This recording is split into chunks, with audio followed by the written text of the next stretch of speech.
May I have everyone's attention, please? Welcome to the Monday, October 27th, 2014 City Commission meeting. Would everyone please rise and join me in the Pledge of Allegiance?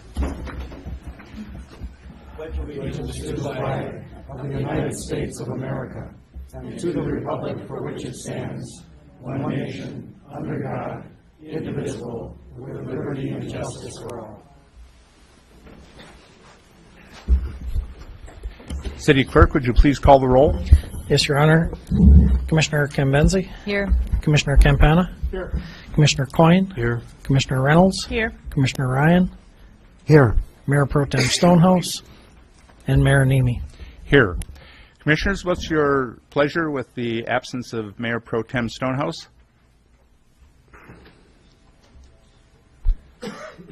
Commissioner Reynolds, I move we excuse Commissioner Stonehouse.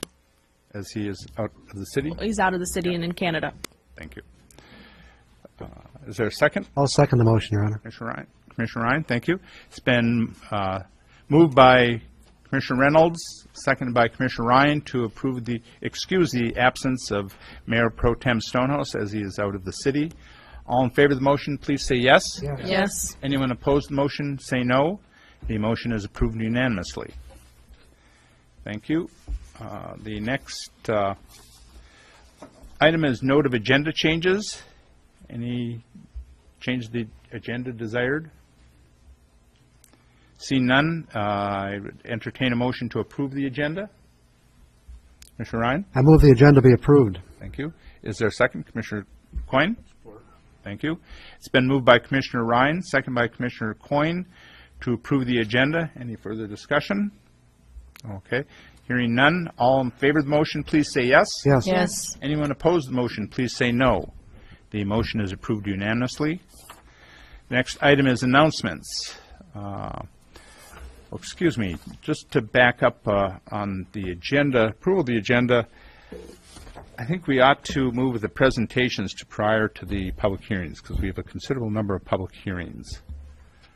Without objection, I will use the chair's license and do that unless someone objects.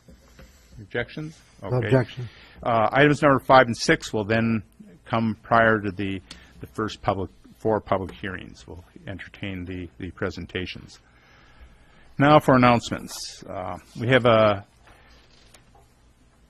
litany of boards and commission openings again. I think since this is my last business meeting, I'll read them quickly.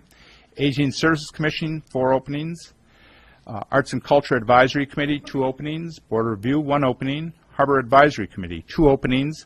Local Officers Compensation Commission, 3 openings. Marquette Area Wastewater Treatment Advisory Board, 1 opening and an alternate opening.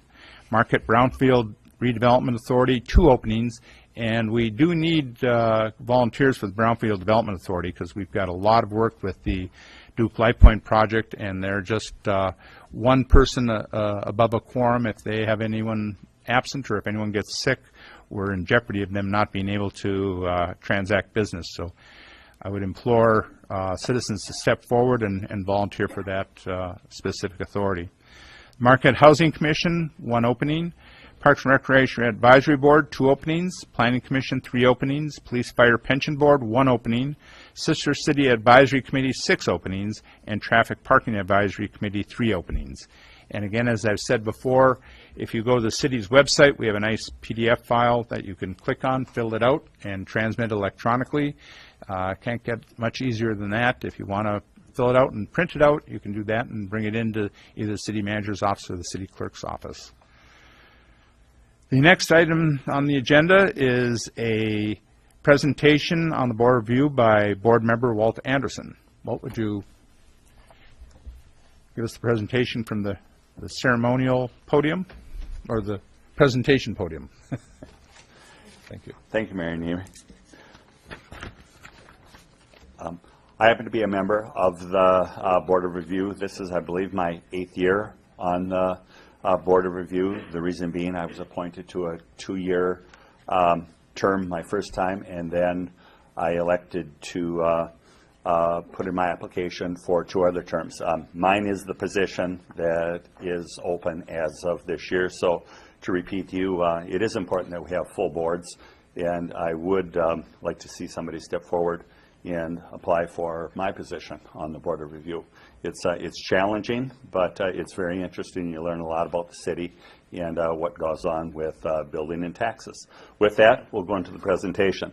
The Board of Review consists of 5 members: Jim Clark, Liz Grill, myself, Dave Brooks, who happens to be the chairman, and then Carolyn Craig. Miles Anderson is our new city assessor. Miles happens to be a level 4. Before Susan Bovine, she was level 3. So with Susan's change of employment, it's nice to have a person that is a level 4 sitting as the assessor for the city of Marquette. Ellen Britton is the city appraiser, and then Amanda Forsland is the assistant, or assessing assessment, is the assessing assistant. Excuse me. The purpose and goals established pursuant to City Charter Section 8-4, which parallels requirements set forth by MCL Section 211.29. The board hears appeals and property assessments. March board review is specific to property owners protesting valuations and classifications. This is our busiest time of year. We meet for a full day and then a half day and one evening every March. In July and December, the Board of Review are specific to corrections of clerical errors, mutual mistakes, and facts and principal residential exemption appeals. All boards of review can consider property exemptions and veterans exemptions requests. This was new this year. In 2014, the Board of Review granted 27 veteran exemptions. The property tax appeals process, it seems complicated, but it really isn't. It starts with the Board of Reviews locally, and in 2014, assessed values and or tentative taxable values are heard in March. Then in 2014, property exemptions under MCL are heard in March and also in July and or December. And also, I should say, December. And then assessment classifications are heard in March. Then property tax appeals procedures, principal residence exemptions. Again, there's several types. There's the board, the treasury, and the tax commission, and then the tax tribunal, which is the final say when it comes to the appeals process. Denials by the assessor or the auditing county or principal residence exemptions for 2011, 12, 13, and 14 can be heard by the tax tribunal. Not to belabor this, but you can see that the Board of Review can't do everything. Basically, the principal residence exemptions, which was not on the 2011, 12, 13, and or 14 tax roll, we can hear those in July or December. Everything else moves up the line, and basically you can see it all stops with the tribunal. The assessed values, you can see we have several areas of values. We have the personal, which makes up 5%. We have personal, which makes up 5%. The commercial, which makes up 28%. The residential is 54%, and the industrial is 13%. If we all had a wish on the Board of Review, it would sure be nice to see a larger industrial percentage. I think it's obvious that you can see the majority of the tax is the residential in Marquette, 54%, commercial, roughly half of that. So if we had more small industry in Marquette, that would be a very positive way for the city to raise tax revenue. Then the taxable values, basically same type of pie chart.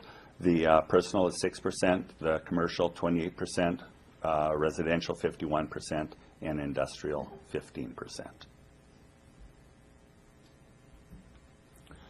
The March Board of Review petitions, these are people that come in and talk to the Board of Review directly, personally to us, and we listen.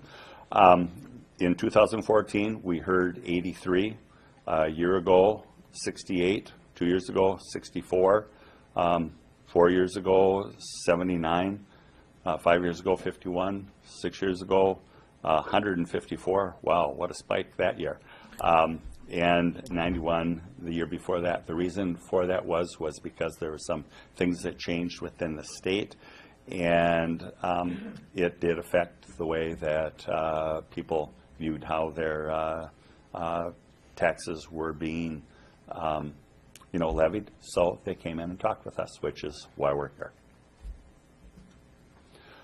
The relationship of the Board of Review. Okay, the Board of Review acts as the jury between the assessor and the taxpayer. In fact, nice little diagram there. We're kind of like on the teeter-totter, we're the balancing point. The Board of Review is an independent board who hears both sides of the issues and decides the cases based upon the evidence presented by the property owners or agent and the city assessing department. So we listen. When we've listened, we, at the end of the day, or the next day, or the next day after that, how long it takes, we go over all of the people's petitions and we make our decisions, and then it becomes final. General information, annual education, attendance at the Board of Review. There are schools put on around the state in different places, generally in the springtime, and 3 members attended in 2014. Meetings may be few in number, but workload can be very heavy, depending on the year. Personal property, Michigan voters, and this is going to be interesting for next year. We don't know what's going to happen. Michigan voters in August of 2014 gave final approval to a plan to phase out personal property taxes that small businesses pay on office equipment and manufacturers pay on industrial equipment. This is going to go away. Something's going to take its place. We don't know what it is, and you don't either. So it'll be something that will affect the city and or people that are paying taxes. Duplexes, last 2 years have seen suppressed sales resulting in reductions in value. Duplexes have gone down in value in Marquette. Being a college town, a lot of people own duplexes, but because of what's been going on in the area, duplexes have become less valuable because of quality apartments that have been built around Marquette. And then mortgages. Property owners have experienced situations where they owe more than the home is worth, commonly known as underwater mortgages. Marquette's seen a fair amount of those. There's a group of homes that just aren't selling, and the values of them have gone down, which is unfortunate. Real property tax exemptions. We have real properties in Marquette that don't pay taxes. They're federal, state, city or county, schools or college, other, and religious and nonprofit education. You can see the numbers there. The numbers add up to 347 properties. So there's quite a few properties that don't pay any taxes to the city of Marquette. Then parcel count by classes. In the city, there are 629 commercial properties. There are 13 industrial. Should be nice to see that number go up. And there are 5,388 residential properties for a total of 6,030. And with that, I'll entertain any questions. Questions, Commissioner Ryan? Can you give us an idea with the cases you cover, in how many cases do you typically grant relief? Or what's the breakdown approximately? I would say offhand, 90 to 95%. People don't come to the Board of Review because they're happy. They're upset or bothered by something, and we listen, we look at what the facts that they bring us are. It's important that people, when they come, do their homework, find out what their values are. Appraisals of homes are great. We are not allowed to do what they call chase sales, which means that just because you sell your home for, say, $200,000 doesn't mean that it's going to be assessed at $200,000. There are many factors that go into that. Some homes oversell because of location. So people might overpay for a house just because they want that house. And that does affect their taxes because they do that. Because every time a home sale sells, it becomes uncapped. And so that means that the tax value does change on it. So people don't realize that sometimes when they go in buying their first home. We see many first home buyers that are a little bit surprised the first time they have to pay taxes on it and they see what it is. It's because of what they paid. Is there a common reason why you're able to grant relief, one more than another? Basically, it has to be pretty factual, and the fact is are good comparisons to other homes in the neighborhood or similar homes. Okay, thank you. Thank you. Commissioner Coyne?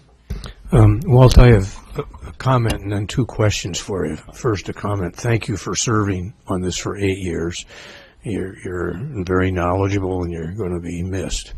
And the question first is, how did you get interested in this? I know the answer, but I'd like you to say it. We had a conflict with the city and ended up going to the tax tribunal.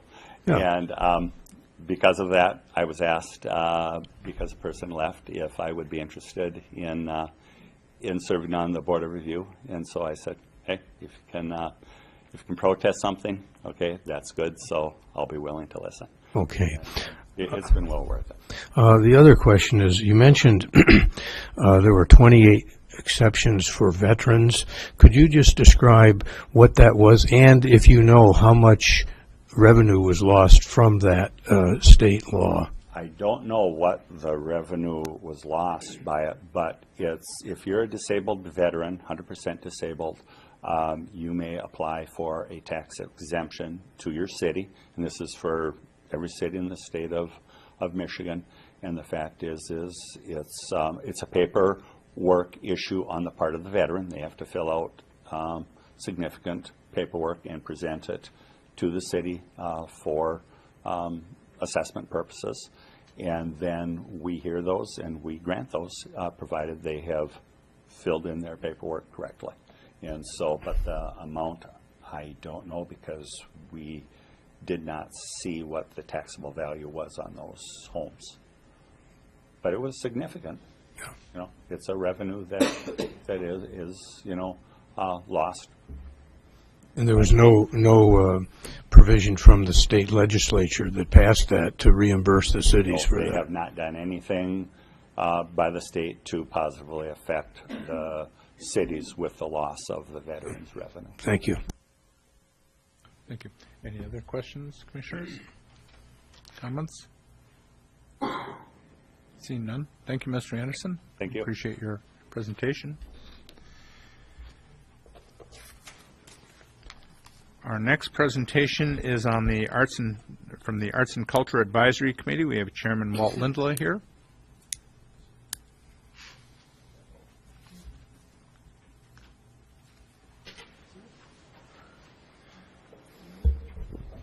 What do I click again? The mouse? It's been a while. Down arrow key. That'll work. All right. Thank you, sir. Good evening. My name is Walt Lindela. I am the chair of the Arts and Culture Advisory Committee, and we are here to present our report to the City Commission for this evening. And without further ado, we'll get right to it. Our Arts and Culture Committee is currently just recently been changed from a 12-member board to a 9-member board. We had requested the city for that because we felt, as the Arts and Culture Advisory Committee was originally created in the early 90s, there were stakeholders involved that right now have representation in terms of galleries, art supply places, things like that, that made it a bit bulky to keep 12 members as a commission or as a committee. 12 members was hard to get, so we asked to go down to 9. And we currently have the members of myself, Walt Lindola, as chair. Our secretary is Diana Magnuson.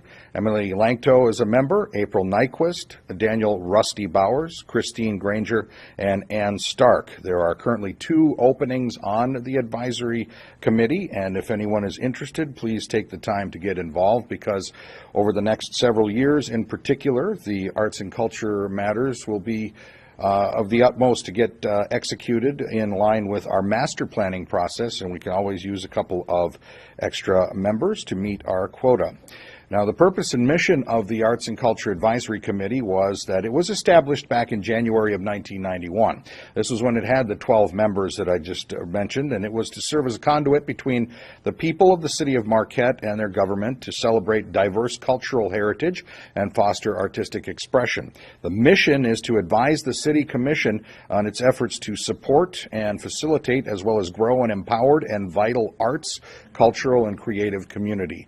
We are there to talk to folks before they would come to the City Commission for any requests for perhaps any funding or anything along those lines from the city for events and activities. Over the past year, the Marquette Arts and Culture Center has had a very successful year. Over 15,000 visitors have been through the doors through various events, activities, displays, galleries, and programs.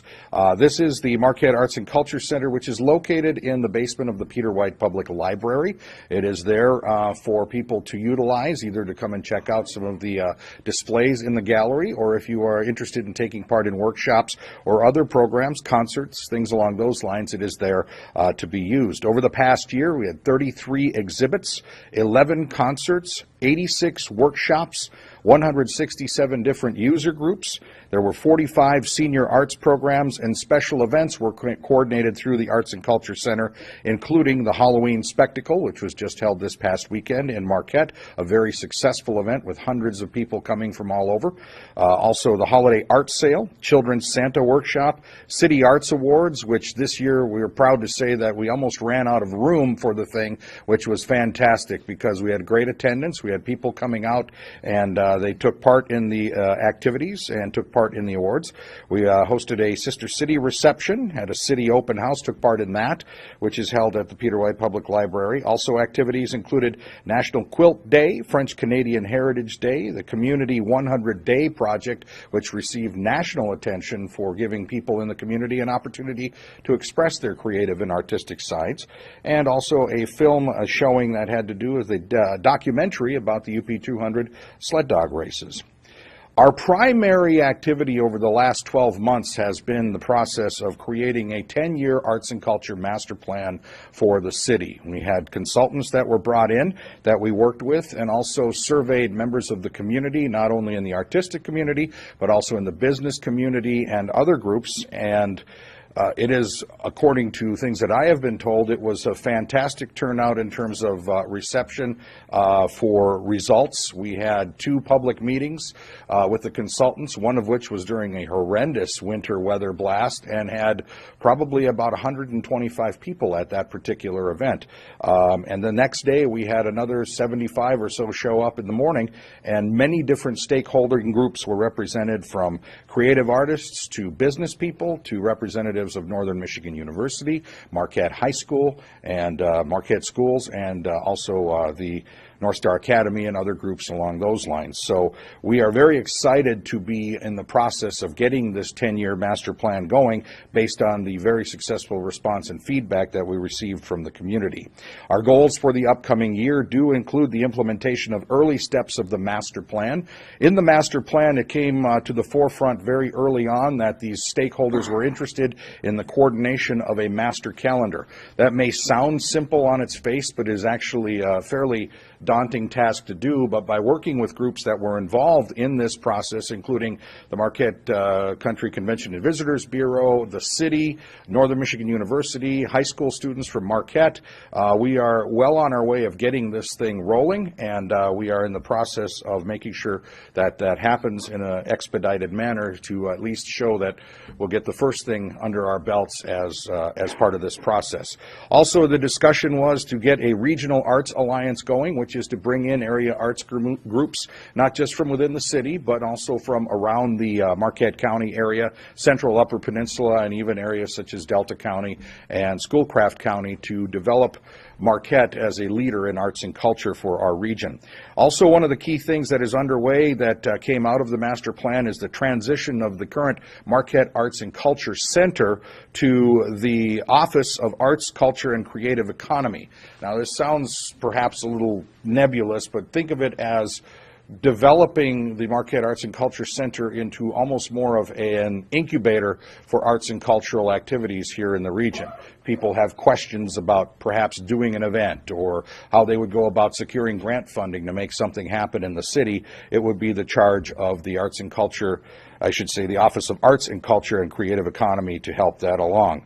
We will continue to advocate for city support for arts and culture office and programming, and we will advise the City Commission on the Division's 4 signature arts and culture events which are recommended by the master plan, and that includes things such as the Halloween spectacle, the Arts and Culture Awards, the annual holiday sale, and more. We have a few photos here from some of the activities that have happened, including senior arts, spoon carving activities, the holiday arts sale, which is a very popular event for area artists, the annual arts awards, which, as I mentioned, recognize area artists and community leaders and businesses that support the arts, and we had a fantastic turnout this year and almost ran out of room in the community room at the Peter White Public Library.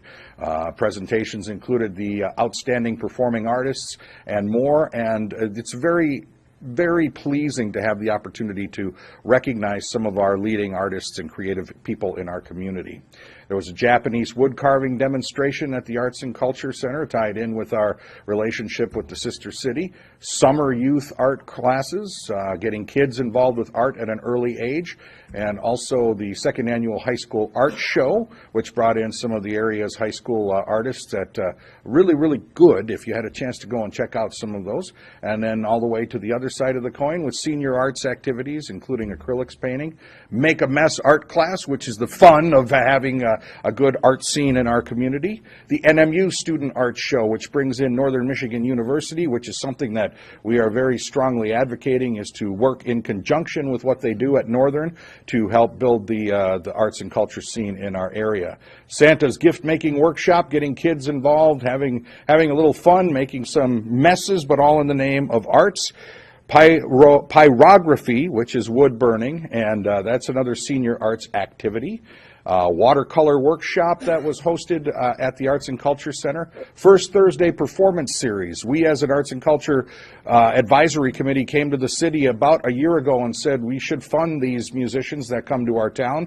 This is now run through an RFP process where artists do have the opportunity to submit a request to be considered. When they do make it through the process of performing, they are used in our First Thursday performance series, which traditionally is held at the community room of the Peter White Public Library. Here we see Kirsten Gustafson and Dave Ziegner, some of our local artists that were performing at a very popular performance, and I believe they have one coming up here shortly, or we just had one. I'm not sure. I just had one. No, that's why Tina Harris is here. She helps me out. Becky Saves the Bees performance workshop at Presque Isle.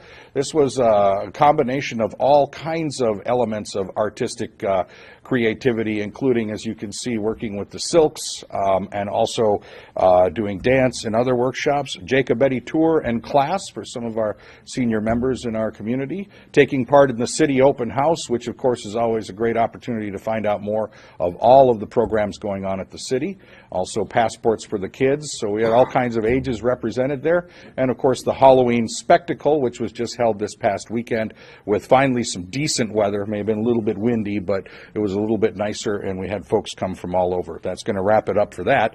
But I just wanted to let you know that all of the events and activities that we were able to do through the course of this past year came in basically under budget. Everything has run the way, at least as best as we could, and we're very excited now to be moving ahead with implementing the 10-year master plan.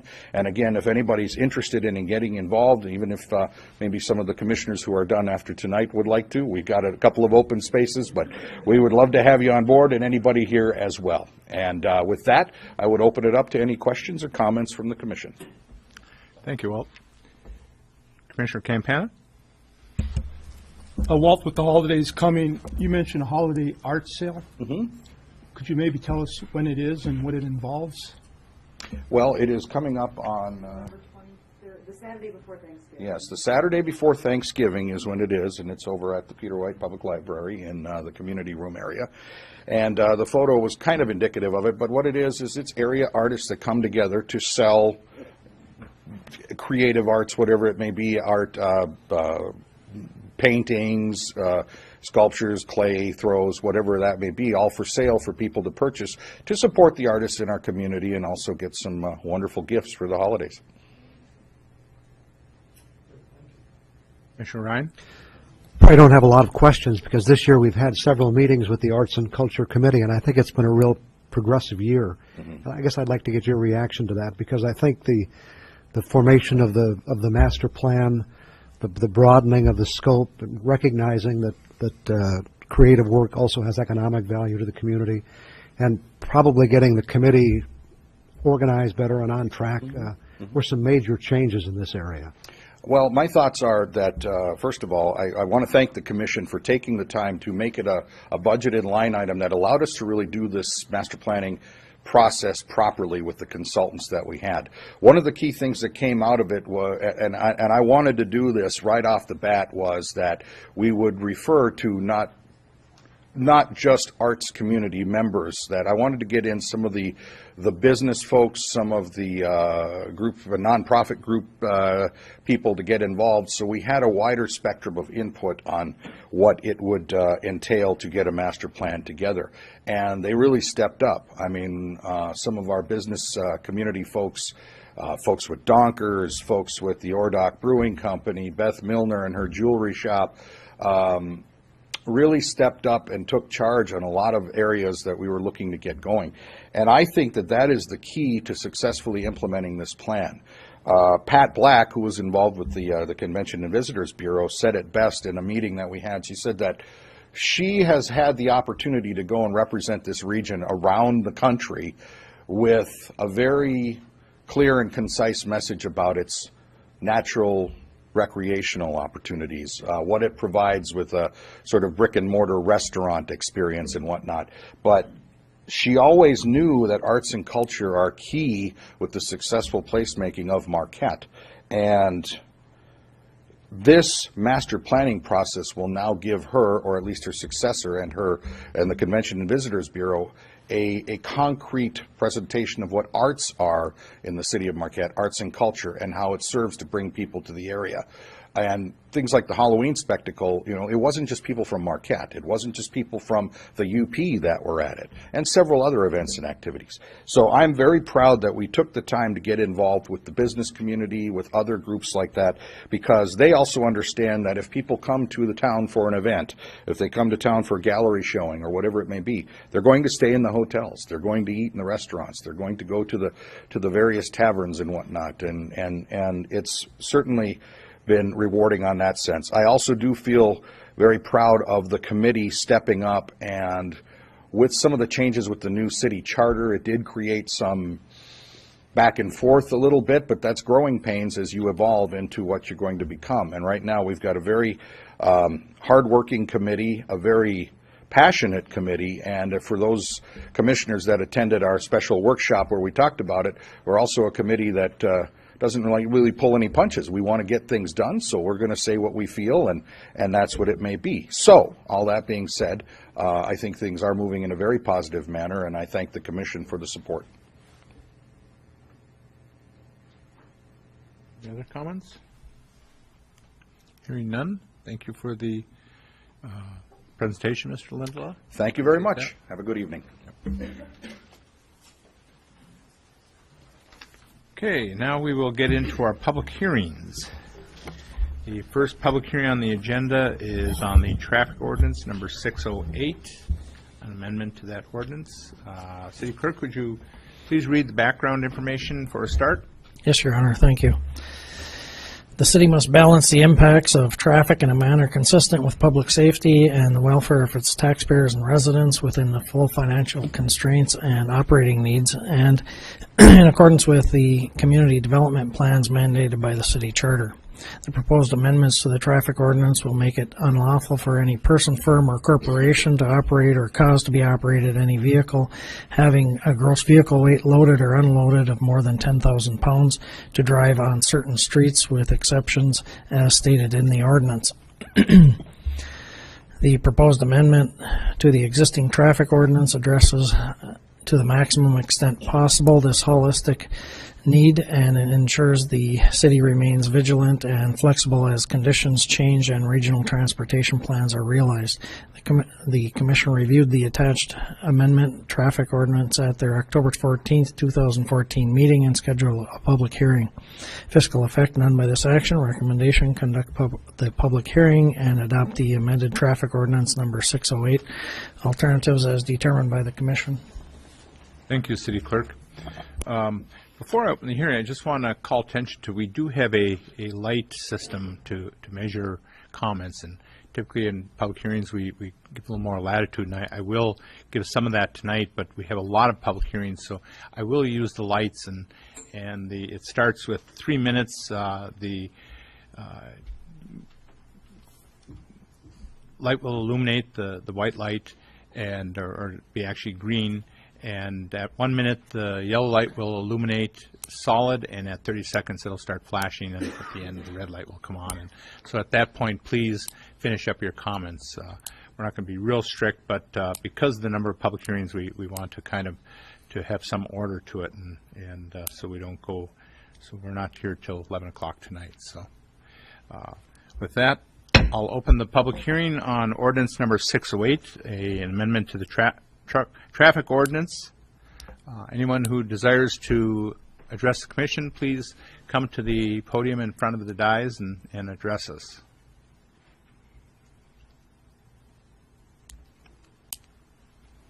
Oh, please state your name and address, please. I'm Dennis Sweeney, 107 North Lakeshore Boulevard. I'm here to voice my objection. First of all, I'd like to thank all the city commissioners for serving the city of Marquette. But I'd like to voice my objection to the use of heavy tonnage trucks that are using Lakeshore Boulevard as a thoroughfare, as many as 40, 50 a day, including 2 trailered logging trucks coming down on a continual basis every day. I'm hoping that you will support ending the use of those trucks. Thank you. Thank you, Mr. Sweeney. Anyone else wishing to address us on the traffic ordinance number 608?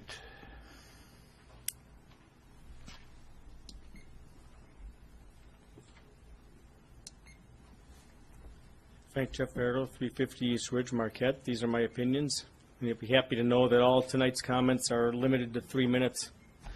We were getting old waiting for this item to appear on an agenda. It's finally something to look forward to instead of to regret, but our joy will be short-lived.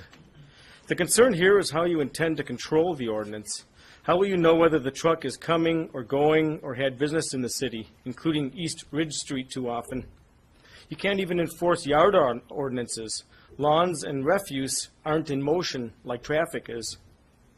Please enact and find a way to enforce the ordinance, if not immediately, at least before the next beach season. Let's celebrate the day when all of our residents and visitors alike can enjoy their deserved peace along our lakeshore and on city streets, free of rumble, pollution, and safety hazards. Thank you, Mr. Barito.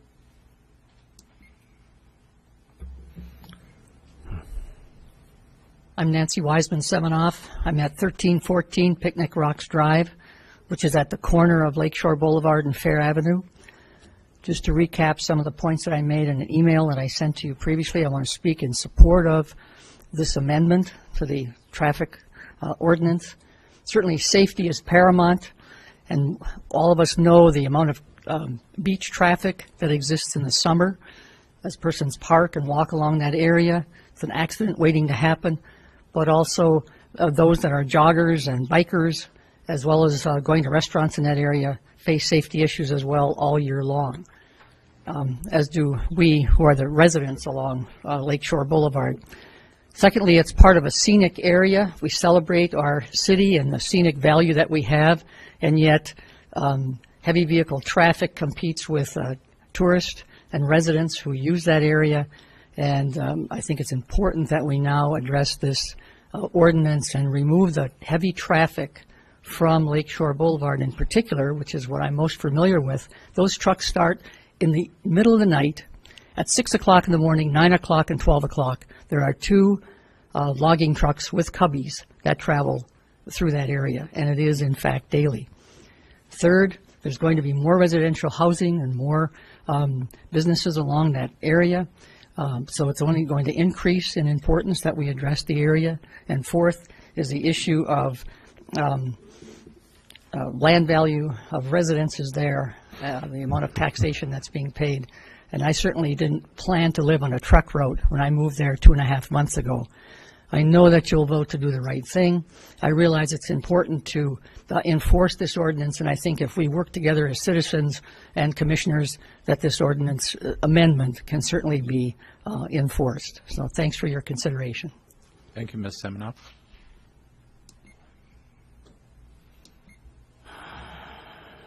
Anyone else wishing to address this?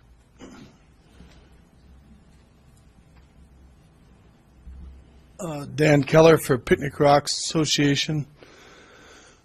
We developed the corner of Fair Avenue and Lakeshore Boulevard in a master plan that was deemed to be residential. During this summer, I witnessed a lot of truck traffic, and lately, even it seems like the traffic even increased even more dramatically with tankers. Logging trucks are noticeable. But Lakeshore Boulevard is a Lakeshore Boulevard for viewing, and it doesn't fit. You can sit back in a chair and witness what's going on there. And our $1 million investment in Picnic Rocks and the Lakeshore building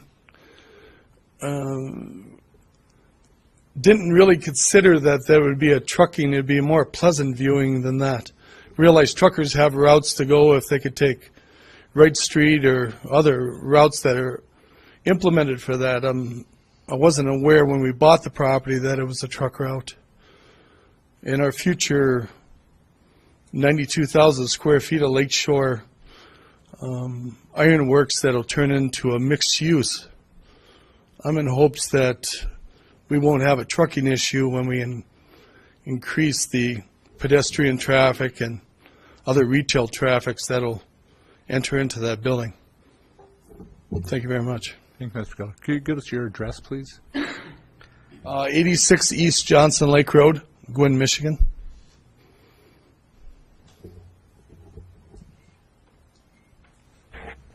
Anyone else wishing to address us regarding the traffic ordinance?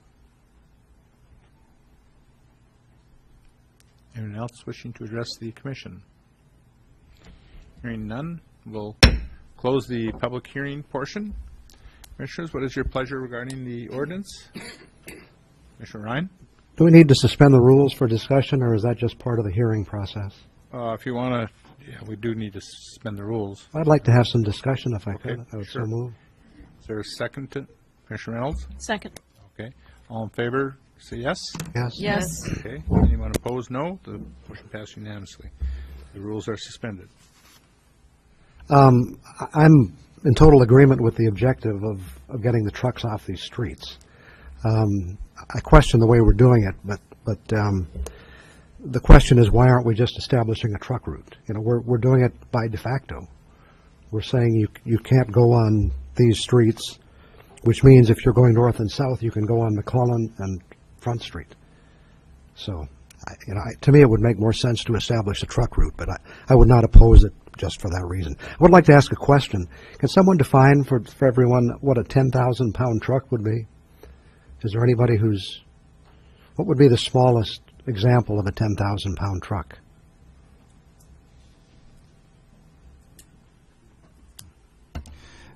Thank you, Your Honor. Well, let me take a stab at that.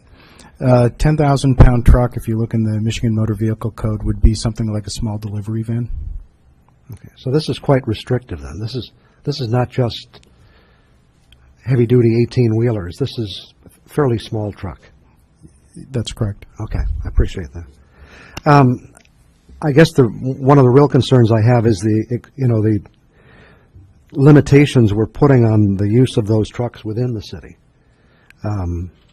Basically, the ordinance says a commercial truck may use or travel upon a street, public road, right-of-way, or highway, even though it's been designated by the city of Marquette as one of which commercial traffic is prohibited, if the truck is traveling to a business or residence located on Genesee, Division Grove, 3rd, 4th, and 7th Streets, Lincoln and Presque Isle Avenues, and Lakeshore Boulevard. It goes on to say some more, but I mean, to me, this is really restrictive, as far as trucks being able to travel in the community. And I would raise the question, for example, how would you get to West Magnetic Street? I don't know. I guess I could take a stab at that. If you have a purpose to go there, however you want. Well, not according to this ordinance. According to this ordinance, you have to get there, so we allow you to get there if you want to make a delivery on West Magnetic. I don't believe this ordinance says that. Well, it does, yeah. Not in maybe perhaps this amendment, but the rest of the ordinance does. But how does it get there? We don't, in ordinance, define how a person gets from one point to another. It says you have access to the area. It says if the truck is traveling to a business or residence located on Genesee, Division Grove, 3rd, 4th, and 7th Streets, Lincoln and Presque Isle Avenue, and Lakeshore. They're allowed to go on those streets when they have a purpose. Okay. But what if we're not listing the other streets? It doesn't say you can go to any street connected to that street. You may think that's implied, but it doesn't say that in the ordinance. I don't think we need to do that. Well, we don't restrict your traveling on Magnetic. We just restrict your ability to get there. But if you have a purpose, you can easily get there. Well, I wouldn't say you can easily get there. I don't know why not. Because it says you can't easily get there. No, it doesn't. How would you get there? How would you get there? It says you may go on those streets. How do you want to get there? I don't know.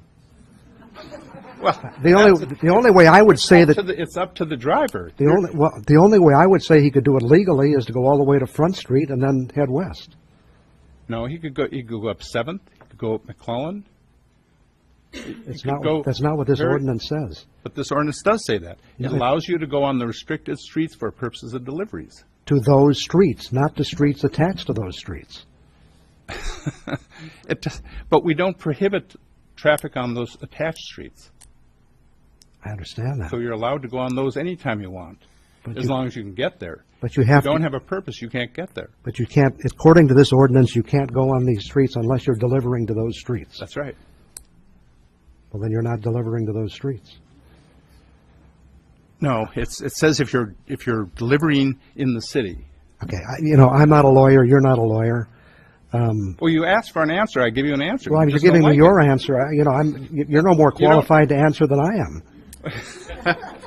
But I am qualified. I can understand the ordinance. You apparently are having a problem with it. No, I'm not having a problem with it. Well, my basic point is I think this is hugely restrictive for vehicles traveling in our community, making deliveries. And I think that's going to be a major problem. Okay. Commissioner Campana. I think it's clear if you read the first sentence of Section 46-134. It says a commercial truck may use or travel upon a street, even though it's been designated by the city of Marquette, but you can travel on it. So that would get you there. If the truck is traveling to a business on these streets. Yeah. You have to read the whole sentence. You can't stop in the middle. Well, if it's going to a business, then you can go there. On those streets.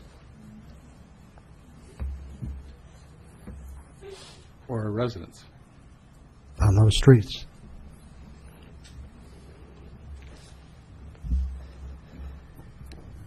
you know, I'm going to vote for this because I want to get the trucks off the other streets, but I still think this is a mistake. And I think this is way too restrictive for people doing business in the community. Most communities do not restrict trucks that are making deliveries to businesses and residences, no matter where they may be, no matter what type of truck they are.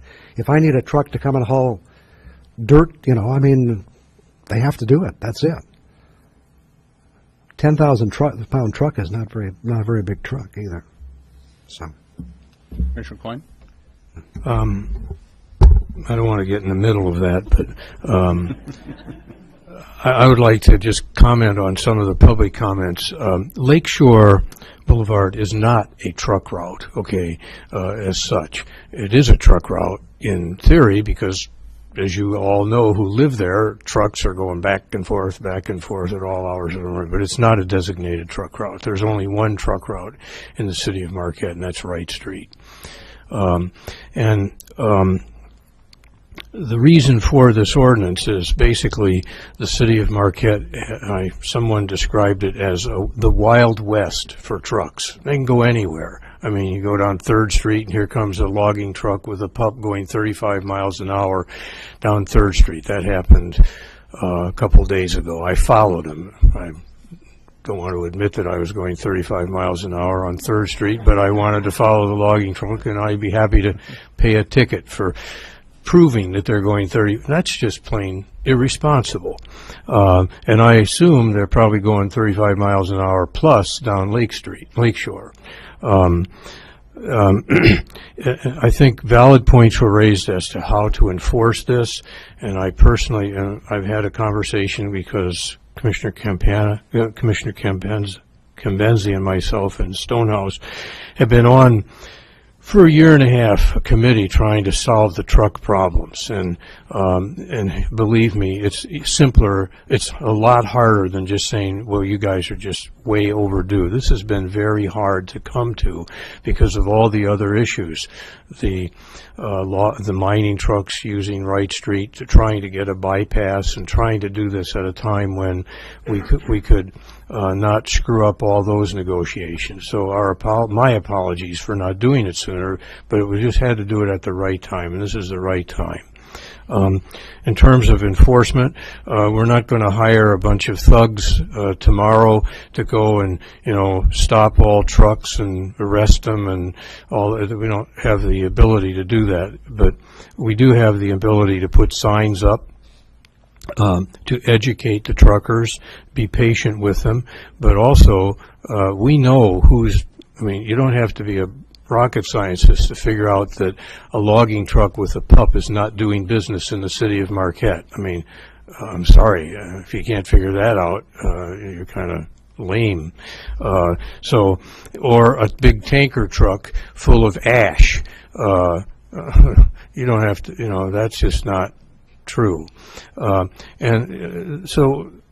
it's going to take a little while, and I would hope you would be willing to comment if you still see violations, to come to public comment and mention it. I'm hesitant to get into this back and forth, but my understanding of this is, and I was part of trying to design this, why this is in there, particularly about Hawley Street and Lakeshore Boulevard, is, for example, if a big truck had to come and take a big boat out of the Presque Isle Marina, if you didn't have this in there, the truck couldn't get there. However, if a beer truck is going to go to Coco's and deliver 800 cases of beer, then they have to be able to go there. But the purpose of this is to prevent a truck coming from Escanaba or Scandia or going to Big Bay to go right through our town and wake everybody up at 4 o'clock in the morning. That's the purpose of it, and this accomplishes that. If a beer truck wants to go on 3rd Street to go to Vango's or wherever, they can do that. That's not, you don't have to have a sedan to do that. You can go in a beer truck. That's what this says. So that's the purpose of this. I think it's obviously well overdue, and I think you're going to have to be patient with us, but it will reclaim the city and make it a more pleasant and safe place, particularly safe. So hope that our commission would support this. Thank you. Thank you, Commissioner White. Commissioner Reynolds? I do also support this, and I see the battle, and I see where Don's coming from, and I understand it's not that he doesn't support it, but the way it is worded, it does sound that way. So I do agree. But my question is actually to Chief Angeli, and I'm just curious how often, with regard to restrictions, because right now we have, Genesee and Division, how often do we actually have people we pull over for such a thing, and what is the violation for it? So normally they're handled on a complaint-by-complaint basis. Occasionally we'll see a truck on the streets and stop them. Typically we warn them if they're new to the area or it's a first offense. If it becomes a consistent or persistent occurrence, then we'll issue citations under the city ordinance. Okay, thanks. Commissioner Cambenzi? Just to take a stab at this too, I think the frustration that the subcommittee feels that's working on this is basically that we're trying to solve two problems at once, and one is how do we get a regional truck route around the city and also around our surrounding neighbors out in the township that is agreeable to everyone. So I think the most logical thing to do would be to establish a truck route. However, right now, as we work with the township on coming up with a long-term plan, we wanted to take care of a few of these streets that are driving residents kind of batty, trying to live with it. So I guess to shed a little more light on it, I know we have an agenda item later on at this meeting to go over our report on where we're at. That's why we didn't come up with just a truck route off the bat. I guess what we're hoping to do is within the next year, I would say, is have some clear idea of what direction we're going with that haul route. So that's why you have the ordinance in front of you that really isn't the most logical, but for now it gets us to protect the citizens and still work with our neighbors. So. Thank you, Commissioner Cambenzi. Commissioner Campana? A couple more things. I would just like to point out that because I have friends that drive truck, they are not the bad guys here. I mean, the truck drivers they're probably the best drivers, and they're just doing their job. I'm still in favor of this amendment. I'll definitely vote for it, but don't look unfavorably upon the truck drivers. They're just doing what they have to do. I'm sure they'll adapt to this. Second, I feel for the people that live on McClellan and Wright Street, because they're the ones that are going to take the brunt of this, and hopefully things will work out for the better in the future. Thank you. Thank you, Commissioner Campana. Any other further comments, commissioners? Does anyone want to make a motion? Commissioner Coyne? I would move that we adopt the amendment to Ordinance 608. Okay, is there a second to the motion? Commissioner Campana? Second. Thank you. Anything further, Commissioner Coyne? No. Okay. Anything further, Commissioner Campana? Nothing further. Okay. It's been moved by Commissioner Coyne, second by Commissioner Campana, to adopt traffic ordinance number 608, the amendment. All in favor, please say yes. Yes. Anyone opposed, say no. The motion is approved unanimously. The next item on the agenda is 02 RAZ 10-10-14, rezoning of city-owned property at Founders Landing. City Clerk, would you read the background information on this, please? Yes, Your Honor, thank you. At the September 9th, 2014 regular meeting of the Marquette City Commission, the Commission directed the Chief of Police, acting as City Manager, to address the Marquette Planning Commission to consider the rezoning of property being considered for public use located at Founders Landing. The property in question has been leased to the UPCRC for development of a boathouse. However, it is currently zoned under the Downtown Form-Based Code public use area, which has no development standards. To accommodate the boathouse, the property needs to be rezoned to Conservation Recreation, which is consistent with the adjoining property along the shoreline at the to the south of this area. At the October 7, 2014 regular meeting of the Marquette Planning Commission, the Planning Commission approved the rezoning request on a 6-0 vote with one member absent as follows. It was moved by Klipp, seconded by Schlegel, and carried unanimously that the Planning Commission finds the zoning change from public use to conservation recreation for parcel 3 of Founders Landing, referred to as 03-RAZ-10-2014, is consistent with the community master plan due to its result of improvement and preservation of public access to Lake Superior shoreline, is similar in use to Newbury or adjacent owned parcels, and fits with the intent of the 2003 Marquette Harbor Master Plan, and thereby recommends to the City Commission to initiate a change in zoning to conservation recreation.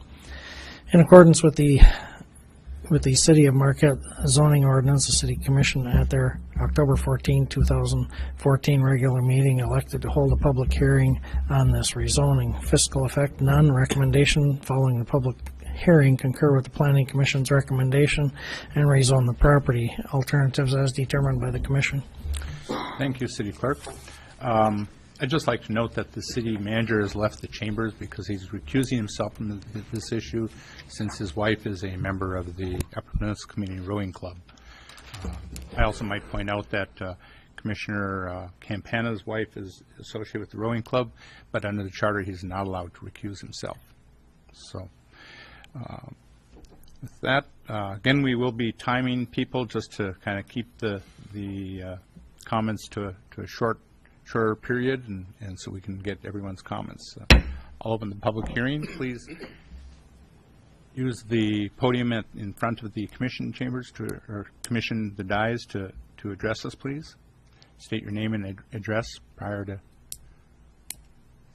addressing the issue. Anyone desiring to? Thanks, Jeff Ferrito, 350 East Ridge, Marquette. These are my opinions. Administrative Standard 80.60 states, consideration shall be given to the location, size, and character of use to determine if the use will be in harmony with the intent and appropriate and orderly development of the district in which it is situated and will not be detrimental to the orderly development of adjacent districts. Your fulfillment of this obligation at this visually sensitive spot boils down to the size, construction type, and preservation of the view shed. We have the luxury of knowing what's proposed there ahead of time, so handle the zoning with this in mind, especially when spot zoning, which is unavoidable at this site unless left as is. The planner told us October 14th that the standards are set in the ordinance, such as conditional use permit, setback variances, and open use to the public. The proposal doesn't meet the latter criterion, with only 15% accessible to residents. If zoned to construction recreation, opponents have a point that this rezoning could remove 85% of the public use from the parcel. We've seen no decent drawing of the proposal or the rerouting of the North Country Trail to the east of any new structure. October 14th, a woman recommended using the old pilings, a great idea, but maybe too ambitious.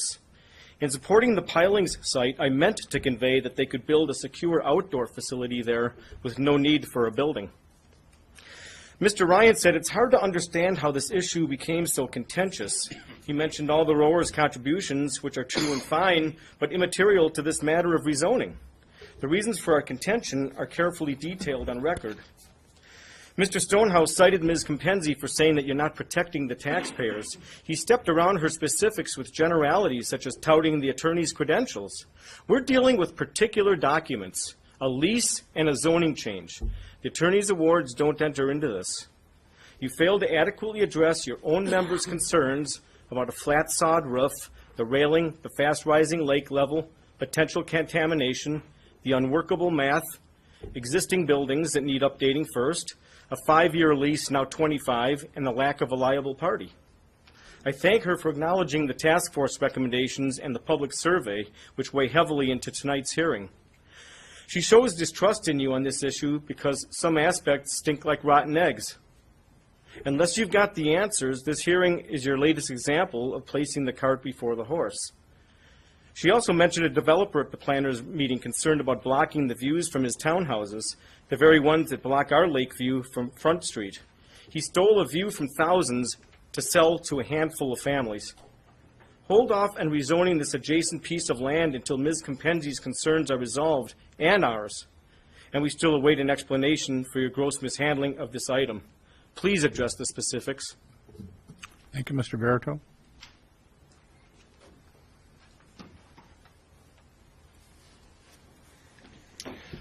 Good evening, Jorma Lankinen. If we would listen to the previous person. Address? Oh, 8 Marquette Drive. If we would listen to the previous person, our town would be completely dark. We would have not any bike paths. We would be just invisible to everybody. But that's not where we want to live. The city has been involved with many different activities. The ball fields, lent loans to those individuals. The skate park, city has been involved with those people.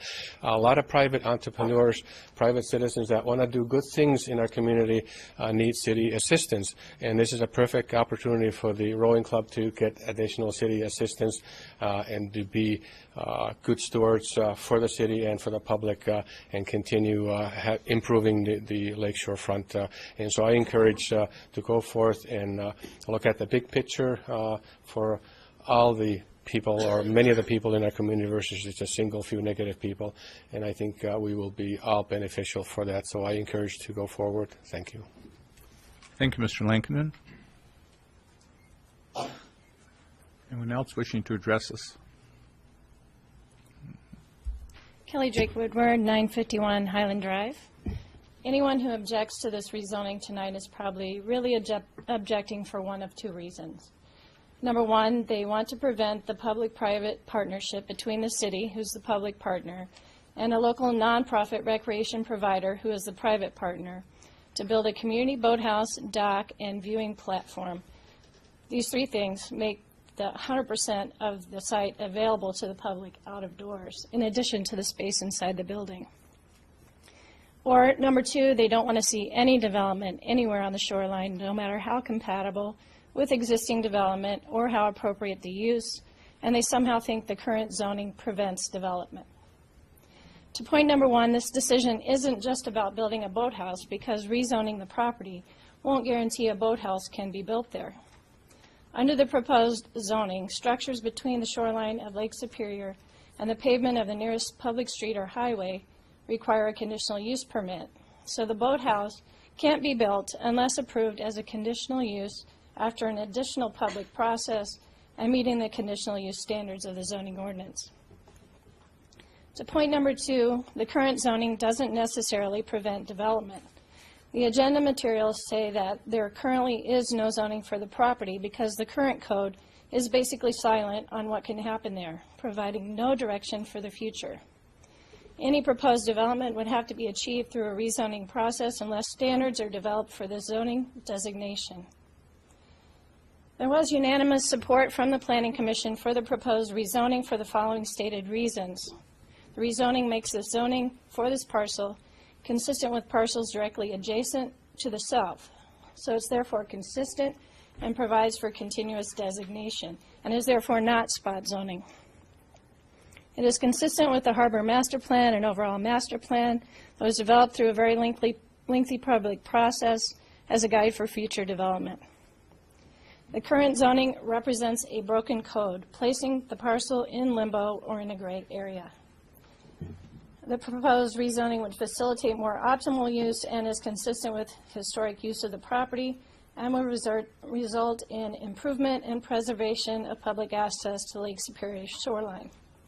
So how can anyone reasonably object to the rezoning of this parcel when it would be consistent with the zoning of the entire public lakeshore between the southern city border and Presque Isle, only excluding the form-based code districts and the special development areas between Wright Street to Holly and the Coast Guard Station, which are deferred development. The whole rest of the shoreline is conservation and recreation, which is the proposed rezoning. And why is this section of land or beach currently not zoned the same as the other land and beach in the city, but is zoned the same as the unused pilings and public boardwalk Ms. Woodward? at the hotel? So which is more appropriate? Finally, I just want to say we probably won't miss coming to these meetings as rowers, but we will miss the hard work of the three of you that are leaving, and we appreciate your hard work. Thank you, Ms. Woodward. Anyone else wishing to address us on the rezoning issue?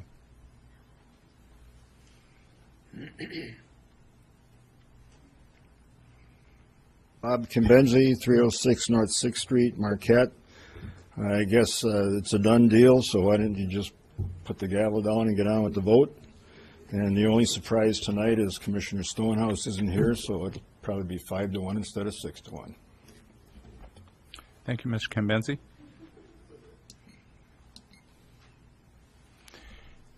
Anyone else wishing to address the Commission on the rezoning issue? Last call for anyone wishing to address the Commission.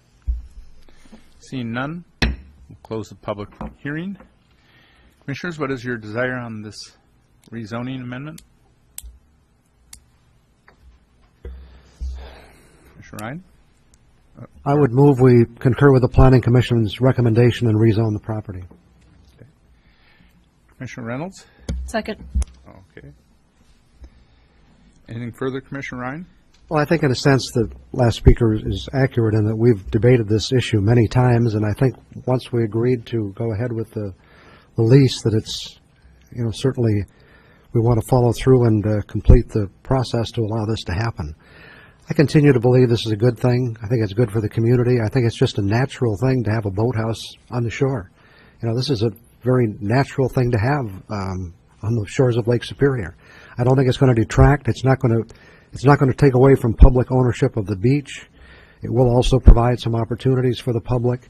And I think, you know, we're talking about in an area where there's a hotel, there's going to be a parking lot, there's going to be commercial development. This is, you know, this is not a wilderness area out in the middle of the woods. This is right where a lot of development is occurring, and I think this will be the most natural looking development in that entire area. So I think it's a good thing, and I think I'd like to see it go forward. Thank you, Commissioner Ryan. Commissioner Reynolds? I echo Commissioner Ryan, and the only things that I do think that Kelly Drake Woodward was on point. I did look into the zoning, and I did talk to the Planning Commission members, and Conservation Recreation is exactly what is going on. So it would not be considered spot zoning. And I liked Yorma's comment that we have to look at the big picture, because I think that's what it's about. I think it's going to make our lakefront more beautiful.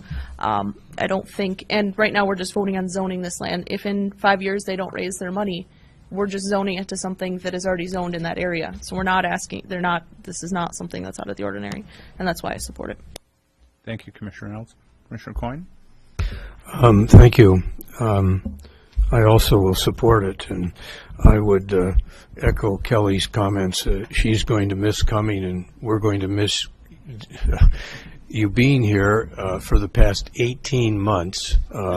I'd just like to comment, we were accused of fast-tracking this, and if that's the definition of fast-tracking, that's giving government either a good or bad name. I don't know, but it's sure, this has been a lot of work, and 3 of us have been subject to recall petitions. That's interesting for a vote rather than misconduct. Also, I can't let this pass. Both at the Planning Commission and here, a comment was made about the inappropriateness of commissioners or, frankly, city managers who have spouses that are involved in the rowing, and then us, and that is a conflict of interest. I would just comment that because I'm elected, that does not deprive my wife of the right to vote, to have an opinion, or to speak to me at all. And it is not a conflict, and it's insulting to my wife and to me that people would actually say that in public. That is very distressing. And I just don't want to let that just go unanswered. I think a woman or a man or a husband or a wife who's married to a commissioner does not negate or give up their right as a citizen. Thank you. Thank you, Commissioner Coyne. Commissioner Kimbenzi? I'm just going to comment after Commissioner Coyne's last comment there. I sure hope that having a brother that works for the city doesn't deprive me or him of doing what we're here to do. Secondly, when I look through the master plan, I see that small canoe kayak storage was to be within the pavilion, a public pavilion. That pavilion never went up. And when I look at the green space that the current property that we're rezoning, it's green space and it's the same as Presque Isle. And when you think of Presque Isle, I think of the most beautiful gem our community has that people have a lot of opinions on and people want protected. I don't think it's necessarily that the community is against having storage for boats. I think what they're against is the fact that what we ended up with, what you will vote for tonight, is not the community vision. And we never went back and had those community visioning sessions like we did with the master plan. So when I look at this, it's not that I don't want a boathouse. It's not that I'm ignorant in zoning or what's in the zoning ordinance. I think it's that this commission didn't listen to the community, and I think after 2 times of trying to petition this commission and saying, let's have some more dialogue about it, we didn't do it. So when you hear the comments on fast tracking, when you hear that people are upset, that's what it's about. That's what it's about. So I'd just like to go back to the master plan and the fact that I think you could interpret a boathouse both ways on this, but I would like to remind the commission that when you veer from the master plan, you should hold public hearings to change the master plan, and that was never done. Thank you. Thank you, Commissioner Cambenzi. Commissioner Campana? I'm going to vote for this amendment or this plan. I feel that my opinions are formed, again, not from my wife. I talk to people in the community. I listen to what they say. There's been people mostly that I've talked to are for it. Yes, there's a few people that are against it, but for the most part, overwhelmingly, they're for this plan. I look at 10 years ago, part of the harbor master plan, and the master plan was that they wanted to have some sort of a spot for human-powered watercraft. So this has been thought out, it's been vetted, it's been studied, it's been through public comment. So at this point, I can see no reason why we would not have it. People seem to want to have this. It's going to be good for the community. So I plan to vote for it. Thank you. Thank you, Commissioner Campana. I guess the issue of the boathouse, I'm certainly going to support the rezoning. I think boathouse will be a public facility on a public lake shore. It will enhance the public's access to the lake. It will provide access to those people who live in the city of Marquette with disabilities so that they can launch their kayaks. It will put us on the water trail. There's now a phone app, or I guess it would be a phone app, shows the water trail throughout Michigan. And this boathouse will put us on that application. It'll call attention to the city of Marquette, and it's a private-public partnership that will only enhance the city's waterfront, and I'll certainly support it. Any last comments by any commissioners? Hearing none, it has been moved by Commissioner Ryan, second by Commissioner Reynolds, to approve accept the Planning Commission's, concur with the Planning Commission's recommendation and rezone the property. All in favor, please say yes. Yes. Yes. Anyone opposed, say no. No. Okay. City Attorney, do we have to have a roll call vote on this issue? Okay. Okay. The motion is approved 5-1. Thank you. Okay, the next public hearing we have is on the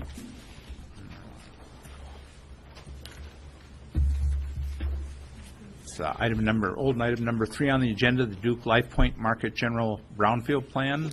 City Clerk, will you read the background information on this? Yes, Your Honor, thank you.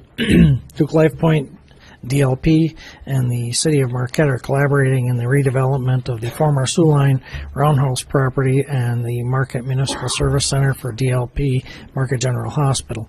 The project will include the development of a new hospital and medical office buildings, as well as infrastructure improvements to facilitate that development. Possible projects include a roundabout on US 41 bypass, the realignment of Barrett Avenue, intersection improvements at 7th Street and West Spring Streets, a traffic bridge over US 41 at Grove and 7th Streets, and the relocation of the city's municipal service center.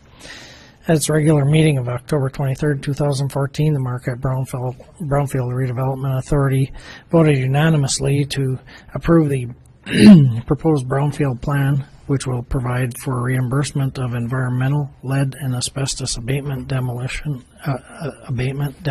site preparation, and infrastructure activities through the capture of increased taxes generated by the new investment on the property, which is estimated at $170 million.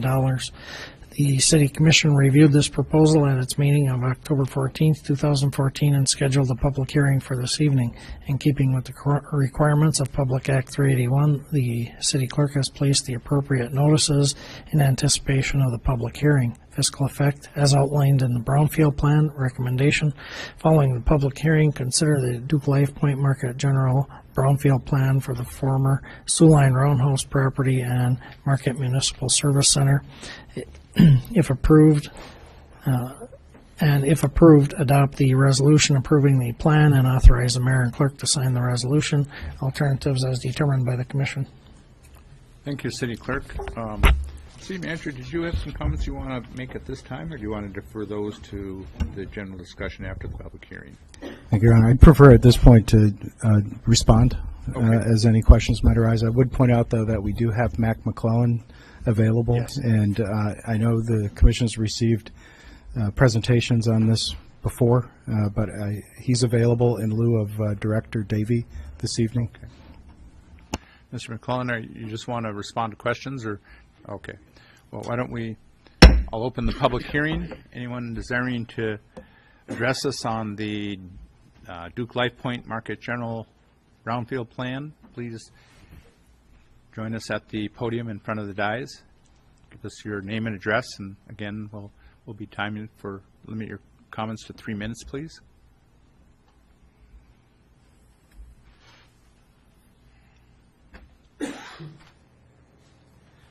Frank Jeff Farrell, 350 East Ridge, Marquette. These are my opinions. On October 15th article reads, the Commission unanimously approved a memorandum of understanding between Duke Life Point and the city regarding the company's offer to purchase the city's old roundhouse property. The Commission also directed the manager to begin steps to implement the project. Again, we hereby record the latest example of a cart before the horse.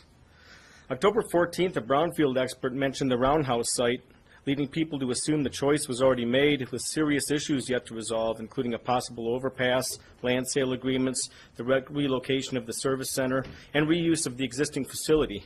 You actually approved a memorandum without yet determining where we're to find the acreage for a new service center. My recommendation for using the property for a hospital is totally contingent upon us finding a central spot for the service center that won't require the destruction of a wooded or sloped area. October 14th, Mr. Ryan said, they're trying to find out at the brownfield stage if the project will work. Great idea. Don't allow yourselves to designate this site for a hospital until we know and it's been vetted. Follow Mr. Ryan's suggestion and vote tonight solely on keeping the brownfield study going, not the resolution as written.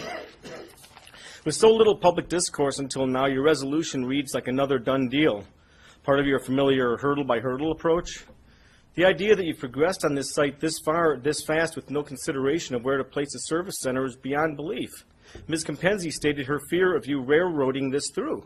We don't have a plan before us, she said. Your supplement states that the DLP and city are collaborating in the redevelopment of the former roundhouse property. You're ahead of yourselves again. Complete your brownfield analysis first. Only then can we answer the manager's concern as to whether people and entities will buy in. To date, I've heard not a single site suggestion for the service center or a single use idea for the existing hospital. So mark me down in favor of this resolution so long as we first complete the brownfield analysis, find a viable reuse for the existing hospital, relocate the service center to a central low-impact site, enhance the natural buffer between the old rail yard and the east-west path, protect the wooded northeast corner of the site, and provide an aesthetic flow to the new development on Washington Street. What's sad is Ms. Compenzi's October 14th effort to convey to you the public service aspects of this plan. Mr. Ryan offered a general let's get through the moment response such that when Ms. Compenzi tried to rebut, Mr. Nemi uttered, "That's it," and cut Ms. Compenzi off. I mean, that was harsh. I mean, she's 100% right. This has the sight of, the looks of railroading. Thank you, Mr. Verito. Anyone else desiring to address us? Bob Kimbenzi, 306 North 6th Street. I think Frank Verito was spot on at least 90% of what he had to say tonight. I guess my questions, and they're questions, and I hope somebody up there asks them, and I feel I have the right to ask them because you guys are supposed to be working for me and the other people in the city. You listed on the what we saw at the last meeting, primary infrastructure improvements. There were 5 of them listed there, plus the service center. And I believe the total cost of all of those improvements was $20 million. $8.8 million for the service center, a roundabout, a bridge over the highway, which, I don't know, sounds like a little bit of a crazy idea, and a couple of other intersections. If you put this application in with a dollar amount on all these items, what happens if all of these items don't get done? Such as the bridge over the highway. What happens to that funding? What happens if you put dollar amounts on all of these items and it comes in half again as high? Does the city have to foot the bill for that then and not get the money from the brownfield? I mean, that's a big question. Maybe there's an easy answer, but this whole brownfield thing is something that most people aren't really familiar with. I covered funding increases or decreases of these improvements. I guess I have no problem with this application as long as it's not a totally firm deal as far as what's in the proposal and how much each of these items cost. And I think once this is firmed up and tied down, then we need public forums on the actual plans of what's going to happen there. I think the people need to be able to come with their questions, talk to the commissioners, talk to Duke Life Points people, talk to the manager, and get the answers to all these questions. Thank you, Mr. Cambenzi.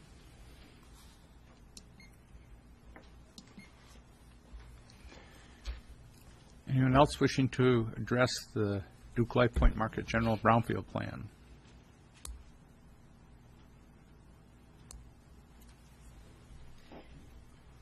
Jorma Lankinen, 8 Marquette Drive. I'll go in the other direction with it. Anytime you have any facility in our community that's looking to help brownfield and take it into a different category, it's always a positive thing. You can throw all kinds of negatives at it, and if you throw enough negatives at it, everybody starts believing it's not a good thing. But you look at the lakeshore, that's been changed around. You look at where Bunny Bread used to be, that's been changed. A lot of different locations in our community that the brownfield is working and is going to be working. And yeah, there's going to be things that people need to tweak. Life is just tweaking things and making it better. And so I firmly believe that you have to start somewhere, and this is an excellent point to start with. And there's a facility that's going to be doing the remediation.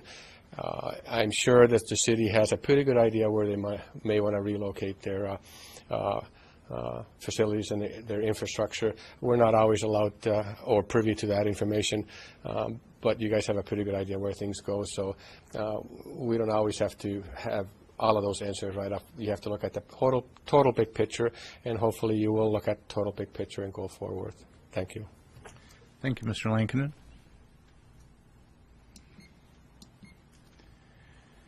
Anyone else desiring to address the Commission on the Duke Life Point Market General Hospital Brownfield project?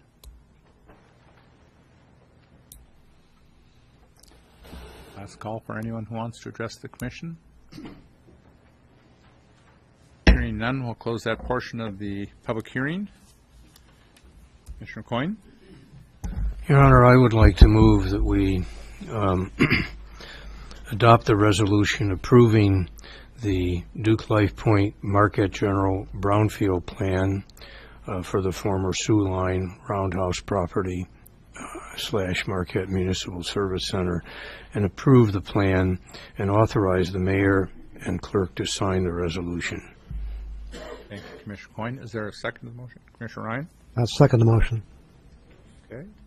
Commissioner Coyne, anything further on the motion? No, not right at this minute. We've pretty much discussed it at length last meeting while we were scheduling it, so I don't have anything else to add other than I think this is very needed to get the project to move forward before we can do anything. Thank you, Commissioner Coyne. Commissioner Ryan, anything further? Yeah, I'd like to say we were sitting in this room, I don't recall, a month or so ago, and the room was full to overflowing. And I know at least 99% of the people here were very excited about this agreement we had made with Duke Life Point to move ahead. And I've only had positive comments ever since then from people I've talked to. I know the people, business people, investors downtown are really excited about what they feel this is going to do. And, you know, this agreement, you know, it's part of a package. You know, you have to package things to make things work today. Would there be an easier way to do it? No. This is the way that, you know, if we wanted to develop that property, which was abandoned and idle, called the Roundhouse property, not abandoned, but idle, it took some creative work to get that done, and this is the way we were able to do that. I think it's one of the most important decisions I've made as a city commissioner in the 6 years I've sat here.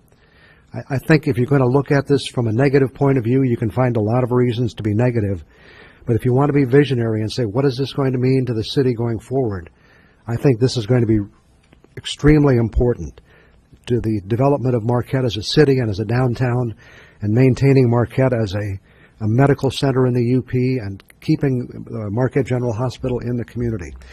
As far as, you know, some of the questions raised, I think they were answered pretty well by Mac McClellan last week, but, you know, this is kind of a, you go in and make some estimates as to what you think you can do and what you want to do, and, you know, it's not like an ironclad contract, but you have to make some reasonable estimates on where you want to go. I liken this to a family going to a bank and trying to get pre-approved for a mortgage. That's really what we're doing. We're now going to the state of Michigan and saying, here's what we're trying to do. Here are the elements of this plan. This is what we think it's going to cost to do it. Will you approve a brownfield TIF? And if they do, as we've pointed out before, in effect, more than half of the money to make this happen will come from the state of Michigan in terms of the money they would have received to support the schools, which they will continue to support with their foundation grants. The schools are not affected, but the city gets the money to get it done. This, you know, this is what we agreed to. You know, if we can't get a brownfield TIF, everything is off the table. I mean, that's part of the whole agreement. So this is the first step to make that happen, and we've got to move forward as quickly as we can to make that happen, so we can move forward with this whole process. So there you go. Thank you, Commissioner Ryan. Any other commissioners desiring to address? Commissioner Cambenzi? Well, I think it's unfortunate that my fellow commissioners could see any questioning of this as negative. I don't think anyone's being negative. I think what people are asking and what I'm asking is just that we have our bases covered. I support this 100%. However, I was expecting some information by now about the service center. I was expecting some public hearings beyond just the brownfield, that we would bring our taxpayers in and answer their questions and talk about the old hospital and talk about things that might not be in the memorandum of understanding, but certainly get a feel for what the taxpayers want. We passed the memorandum of understanding, and now we're on to the brownfield. But I don't think we've invited the community in to tell us what their concerns are. And I think having concerns isn't a negative thing. I think it's being cautious going into a project that could tie us up for $20 million over the next 20 years. I think it's only fiscally responsible. So the unanswered questions I have is, we're on slate to stand up a new building or move out in 4 to 6 months. And where does that put us? We had a snowstorm in the middle of April last year. And I've said it before, Public Works is a 24/7 operation. And when you look at why people live in a city versus living in a township and why they pay higher taxes, it's because of the services they get. So I think a lot of people are out there wondering what's going to happen to their services. When you see $8.8 million for a new municipal center, what does that mean? I can't even answer the community. What is that? What are you getting for that? I don't know. We haven't discussed that. Those are the answers I want. How is the bridge over Grove Street going to be configured? What is it going to do to the businesses? What is it going to do? How am I going to access my home from that street? I can't tell you. I haven't seen anything except a black line across US 41. So when we sit up here and we talk about this, I fully support it. I fully support the MBRA. However, I don't have all the answers yet to move forward, and it's exactly like an audience member said. I feel like the cart's before the horse. I feel like we're pushing this forward after we waited for a year to find out if they were even going to be in the city. I'm glad they're in the city. But I think we have to do our due diligence so that we have all the answers as commissioners, or maybe I'm not in the loop of having these answers.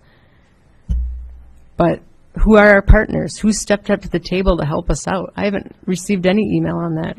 The Michigan Department of Transportation, how can they help us? The county, the other members listed on this. I haven't heard anything. And yet we're pushing through a financing plan to see if we can attain the money to do these things. I haven't seen any plans. So it's not that people are being negative. It's that I think the community expects a little more from us. They expect more details and more answers.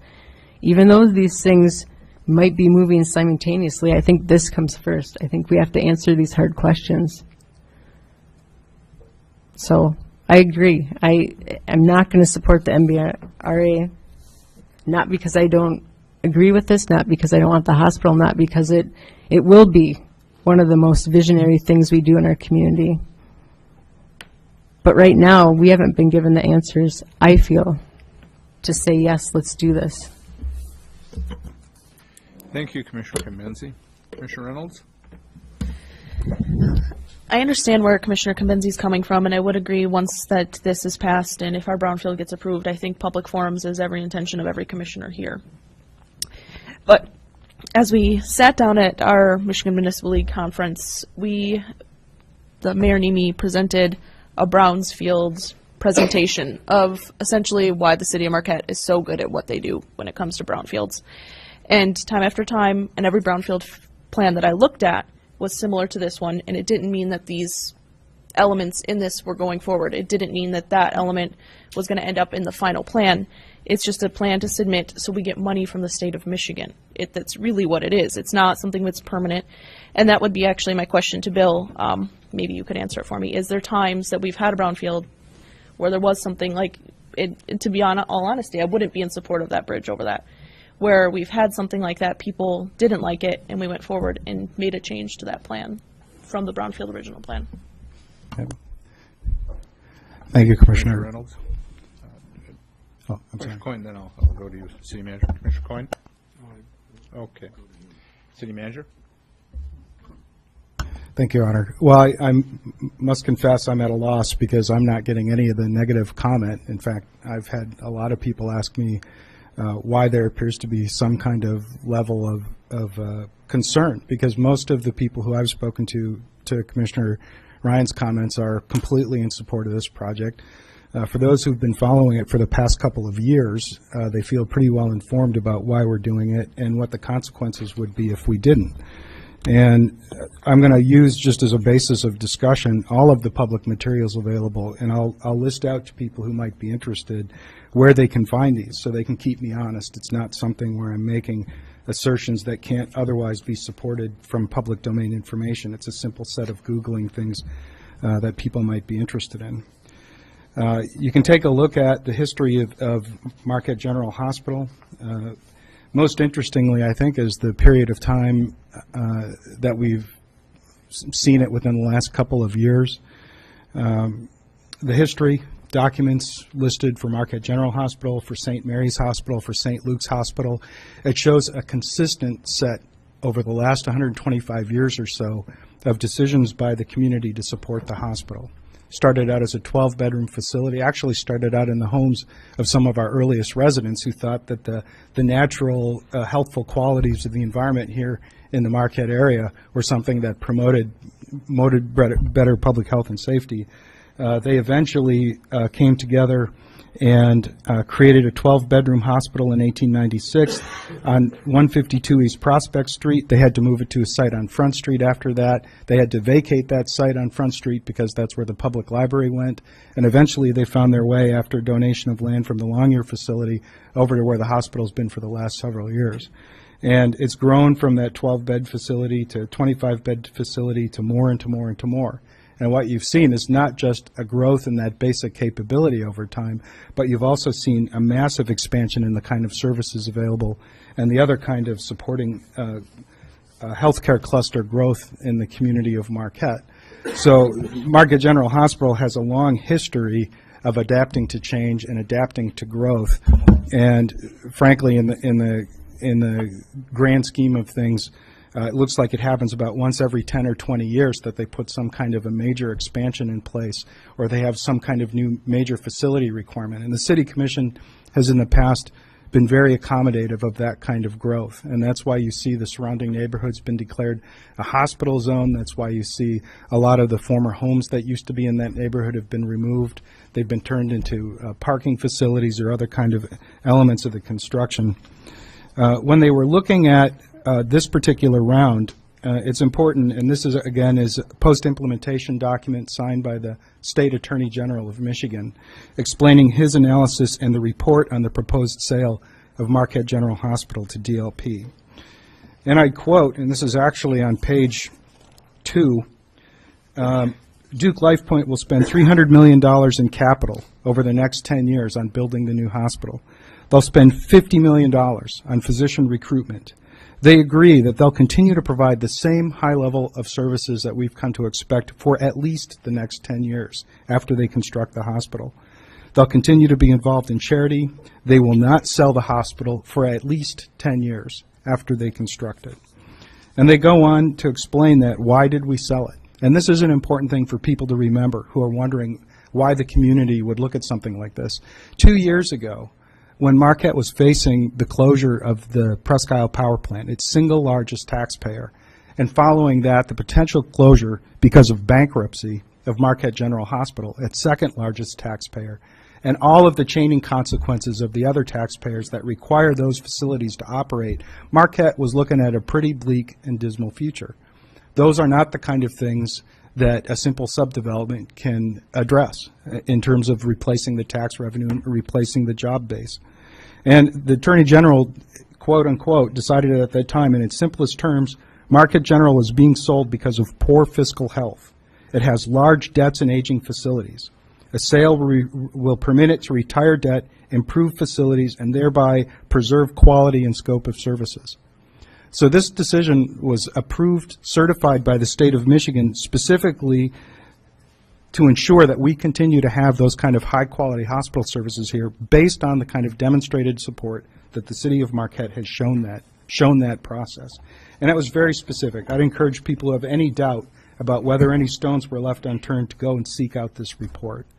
Having a hospital continue to support the city of Marquette is a key critical element for the continued financial viability of the city of Marquette and the public and health and safety of its residents. I'd also point out that the city has understood that in the past.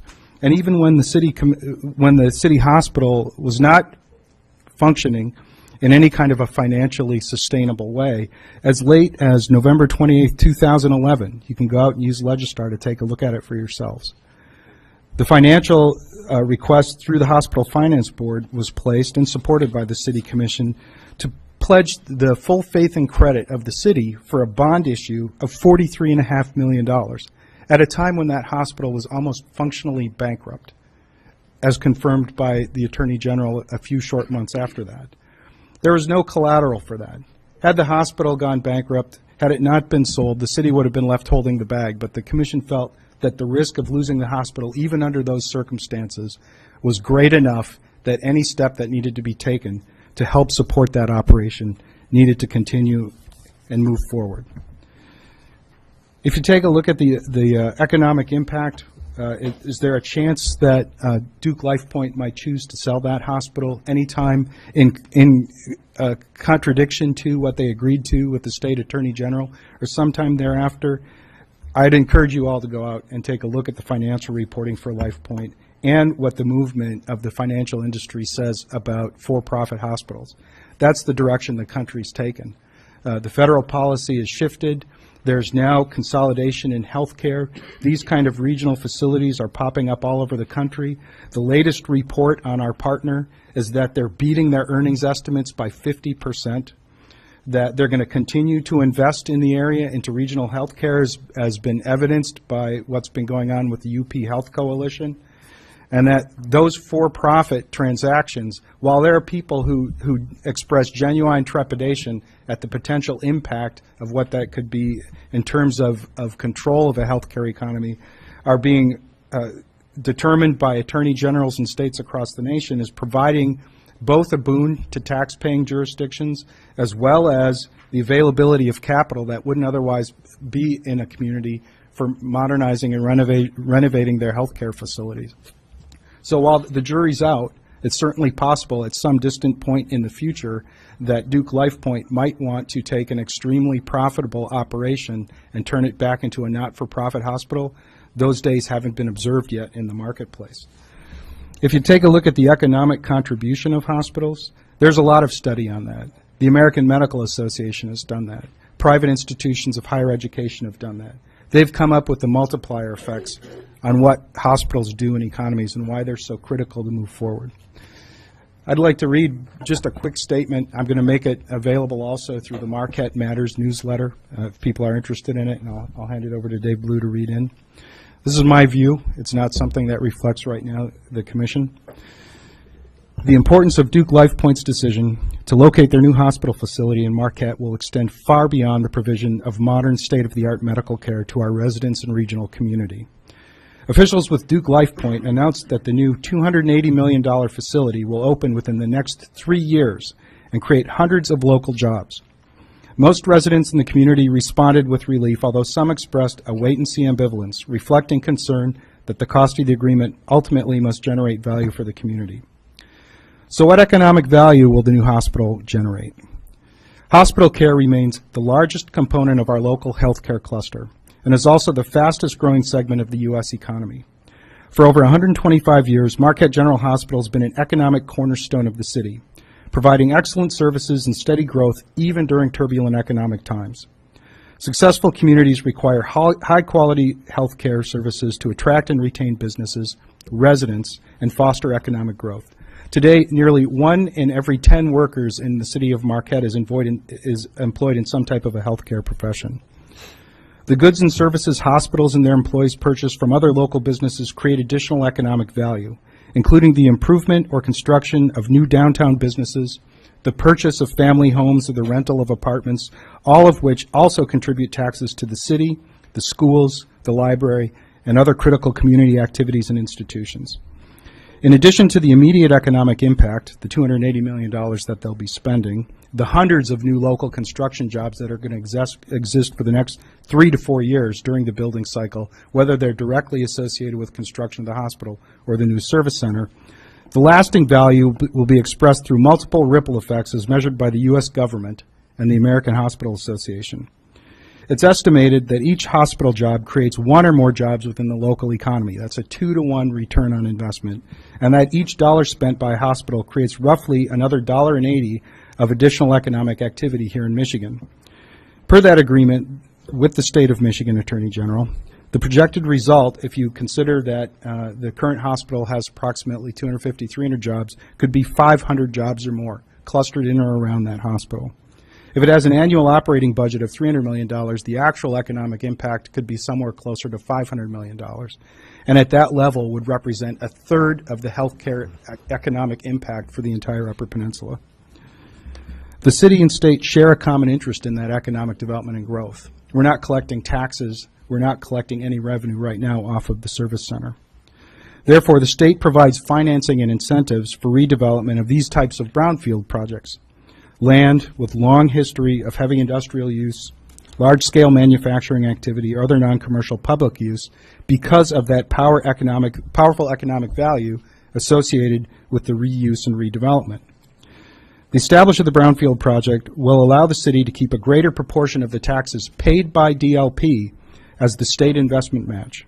As a result, the taxes paid by DLP, because those are the taxes being collected in the Brownfield, not the general tax-paying public's share of the taxes from any other part of the area, but specifically the DLP taxes being paid for the public improvements at that site. We'll be able to use those public improvements, that funding to make the finances available for public improvements, including, as we've discussed, the upgrade to roads and transportation infrastructure, public utilities, relocation of existing municipal facilities, and other efforts. It's estimated, as we saw from Mac McClellan's discussion last week, that the new hospital will generate $126 million of taxes during the first 25 to 30 years of its operating life. And if you take a look at the proposal we've got before you this evening, the maximum amount that at this point we're hoping to spend would be approximately $77.7 million. There are a lot of moving parts, yes. The decision to locate the new Duke Life Point Hospital in downtown Marquette creates the opportunity for historic renewal. And I appreciate Commissioner Reynolds' comments on the notes and the good reviews that we got from over 400 of our colleagues from around the state of Michigan who wished they had the same type of economic opportunity for their downtowns.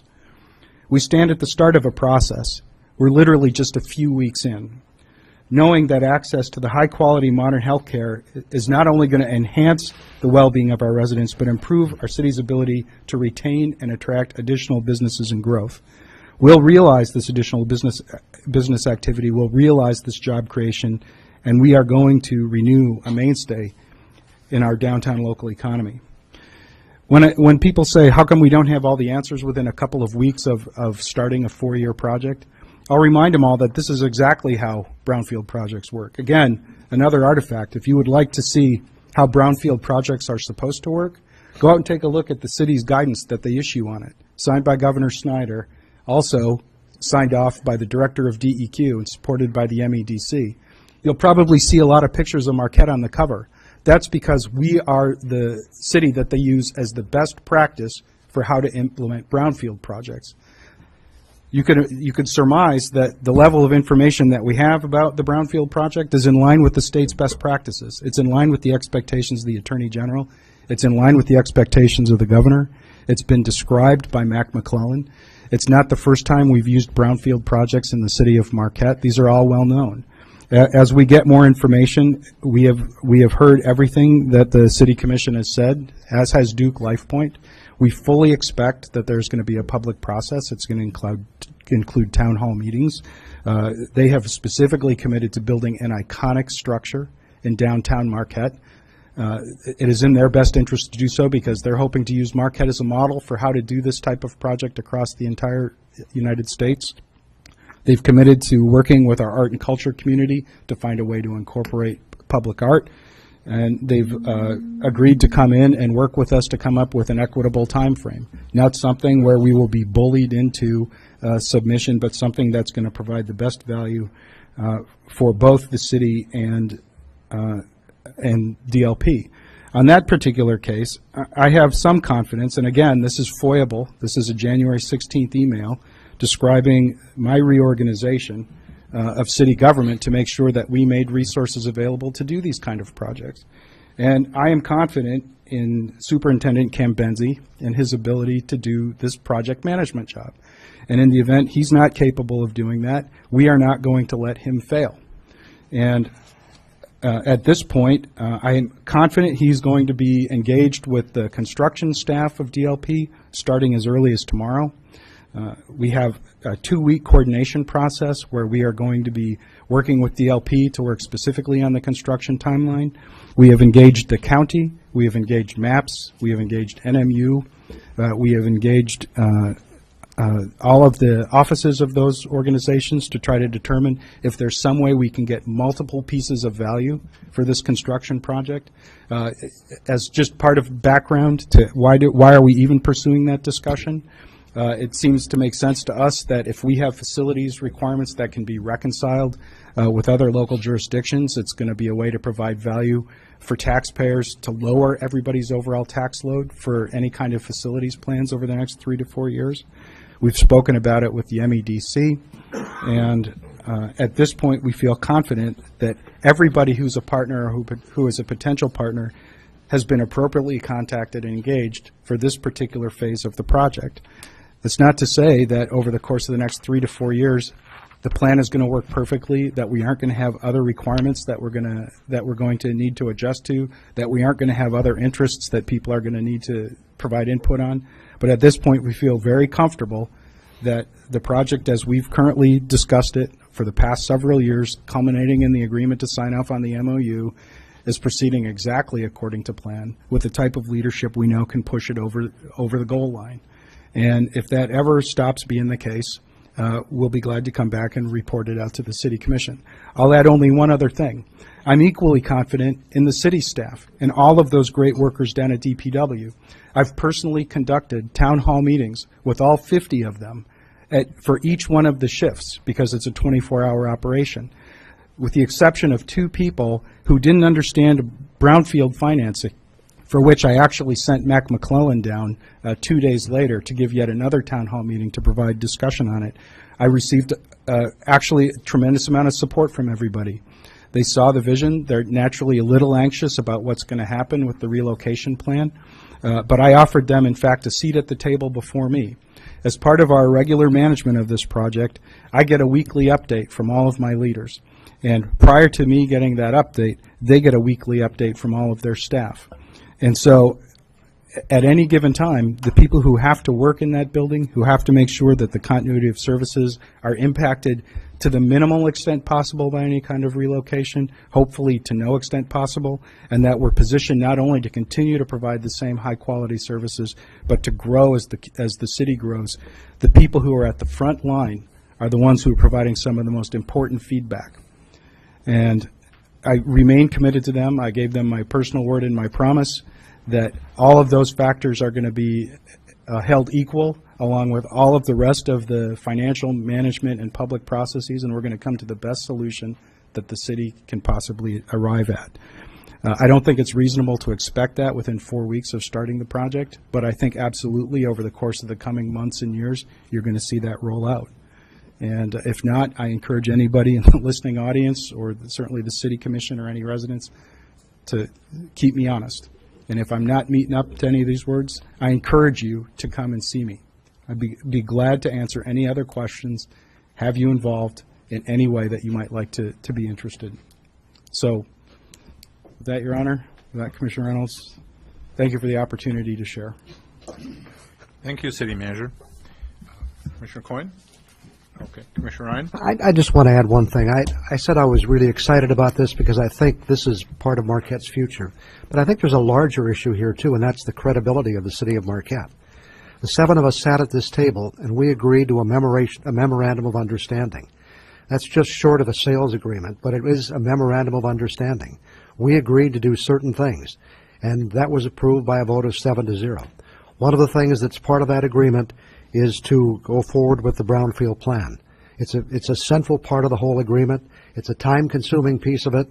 I'd like to ask Mac McClelland, if I could, Your Honor, how long it might take. Certainly. But let me just finish my thought, and that is, we've already said we'd do this. And we agreed as a commission elected by the citizens of Marquette to do this. And now we have to put what we agreed to do in motion. And that's what we're talking about here tonight. Could I ask Mac how long it might take to get a brownfield plan approved through the state? Mac? Either one. Make sure the microphone's on. Thank you. Approximately in the quickest 2 months and perhaps 4 months would be the longest point. So this is not something where we send it down and next week we have a brownfield plan. This is, no. There's a lot of work and time that goes into this. There'll be a lot of conversation, yes. Yes. Thank you, Commissioner Ryan. Before you go, Mac, this is one step in the brownfield process. There will also be a Act 381 environmental plan that the Brownfield Authority will approve, and then the developers agreement with that plan attached will come back to the City Commission for final approval, correct? Yes, that's correct. This is really the budget phase, and I think Commissioner Ryan characterized it well, is that it's very preliminary. It's the overall budget. It's the largest point. It's similar to the budget that the City Commission passes to say, here's the top end. Now, there's lots of things to happen to implement these activities, but here's the top end of the budget, and this is where we can go. I just wanted to comment to Commissioner Reynolds in terms of an activity that was included that wasn't completed. On the Founders Landing project, there was a cogeneration hot water line from the power plant to potentially service the Founders Landing project that didn't turn out to be economically feasible, and so it was not completed. That money wasn't spent, and so that money isn't being reimbursed. It's not part of the overall obligation. So again, this is the maximum amount that's available. If things don't happen within there, then they're not done. There's no obligation to pay for those activities that don't happen. And it's actually based on actual cost as well. We don't just say it's $5 million to do this. It's based on the actual cost for reimbursement, if that helps. Commissioner Coyne? Before you leave, thanks for coming all the way up today to do that. Appreciate your answers and appreciate the hard work that Brownfield group did on preparing this quickly and efficiently. Thank you. Thank you very much, Mr. Clark. Thank you. Commissioner Cambenzi? Well, I guess I'd just like to say, first of all, that I do agree 100% with what City Manager has said. I don't disagree with any of what he said or his comments, and I fully support this, and I think it is going to be a huge economic development for many years to come for Marquette.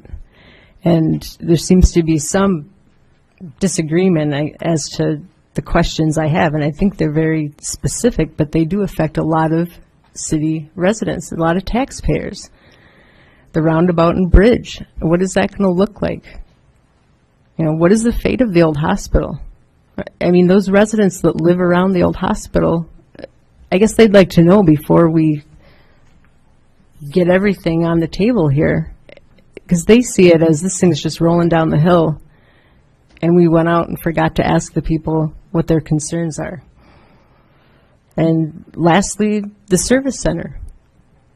We had a snow summit last year because the residents were upset with how quick we could plow the streets and what order we go in. So I'm not up here to create havoc or to stop a process that I 100% support. What I'm saying is, when are we going to have these public meetings? Because it was my understanding after the memorandum of understanding that we are going to pull the community in and take their questions and have a dialogue with them, and we haven't had that yet. And that's where my 3 areas of concern can get addressed, but they haven't. And so I think there's a lot of people out there saying, if it took Duke LifePoint a year to make this decision, how come we can't slow down and pull the community together before we have these public hearings on the financing of it. That's all I'm saying. That's why I'm voting against it. It's not because I don't believe in this or the project or everything our city manager said. I think that we missed a step again, and we didn't invite the public in to hear what they had to say and explain it to them and to make them feel better about it. So, What is tonight, Sarah? This is a public hearing for the public to come in and say whatever they want to say. And only one person, two, stood up and said anything bad. You know, I just don't know where all these people are that are complaining. I haven't heard one. I mean, we come here every couple of weeks, and there's plenty of opportunity. This is a public hearing on this issue. And there's no public here commenting on it other than 3 people maybe. So I just don't get it. I guess if I could respond, I think what you just described is a problem. I think a lot of people don't motivate and get down here, but they certainly pull me aside, and I hope they do you, to tell you the good things and the things they're concerned about. And these are the things that I'm hearing. They're not bad. But you're laying that on us. You know, we're holding the hearings. We're doing the business. I agree. Back and forth. Commissioner Campaign? I just get wild on my last meeting, Your Honor. So I just think that tonight we're here to vote on the brownfield plan, and I'm going to vote for it because this is the first step. And if we're going to get the ball rolling, we got to get it going. And you know, it's a complex plan. It's been worked on, and it's been accomplished by the authority. They put a lot of work into it, and if this timetable is going to get going, we got to have this approved and started. So, thank you. Thank you, Commissioner Campaign. I guess I just want to address this briefly. Early on in the process with Duke Light Point, when they first spoke to city staff, they made a comment that they want results, not promises. And I guess tonight what we're doing is we're showing them that when the city of Marquette speaks, when they make promises, it's the same thing as results. And we approve the memorandum of understanding. I think there's plenty of time for public forums in the future, and I hope there will be. We can't have all the answers. It didn't make a lot of sense for us to spend a lot of time looking at a new site for the service center until we knew that Duke Light Point was going to be in the city. It just would be a waste of staff time and resources. And staff was pretty well occupied in dealing with the whole issue of the memorandum of understanding and the process of locating the hospital in the city. So I think that we're moving fast. It's a project that we want to move fast on. We want to get it moving. We made a promise that we will provide a brownfield plan. We are providing a plan. It's been pointed out that this is a skeletal plan. The plan provides $18 million for the relocation of the service center, which cost $5.2 million in 1993. So I think there's plenty of resources here. The difference between the $18 million and the $8.8 million, in the memorandum of understanding, there's what's called a clawback provision. If, for instance, Duke Light Point were to sell the hospital, we have a stipulation there will be a stipulation in the final contract, and there is one in the memorandum of understanding, that they will reimburse us for the bonds that we've let, up to $20 million, so that we can be assured that the money that we invest in the public improvements is going to be reimbursed. There's still brownfield revenues that will be coming in, and those can cover the projects also. So this is the first part, as I mentioned, brought out with Mr. McClellan. There will be a final developers agreement. That is where we'll get a little more detailed. But we promised the hospital that we'll move forward with the brownfield project, and that's what we're doing tonight. Any other comments, Commissioner Campana? Just a real quick one. I just hope that the residents of Marquette realize that the improvements that you're going to be seeing with, the roundabout, the service center, that's all coming from brownfield taxes. The citizens are not going to pay any more taxes. It's a TIF plan, TIF district, and the money's going to come basically from the new hospital. So you can't lose. I don't want to say free money, but it's it's not going to cost the city anything. Thank you. Any other commissioners, any last comments? Okay, we will have a roll call vote.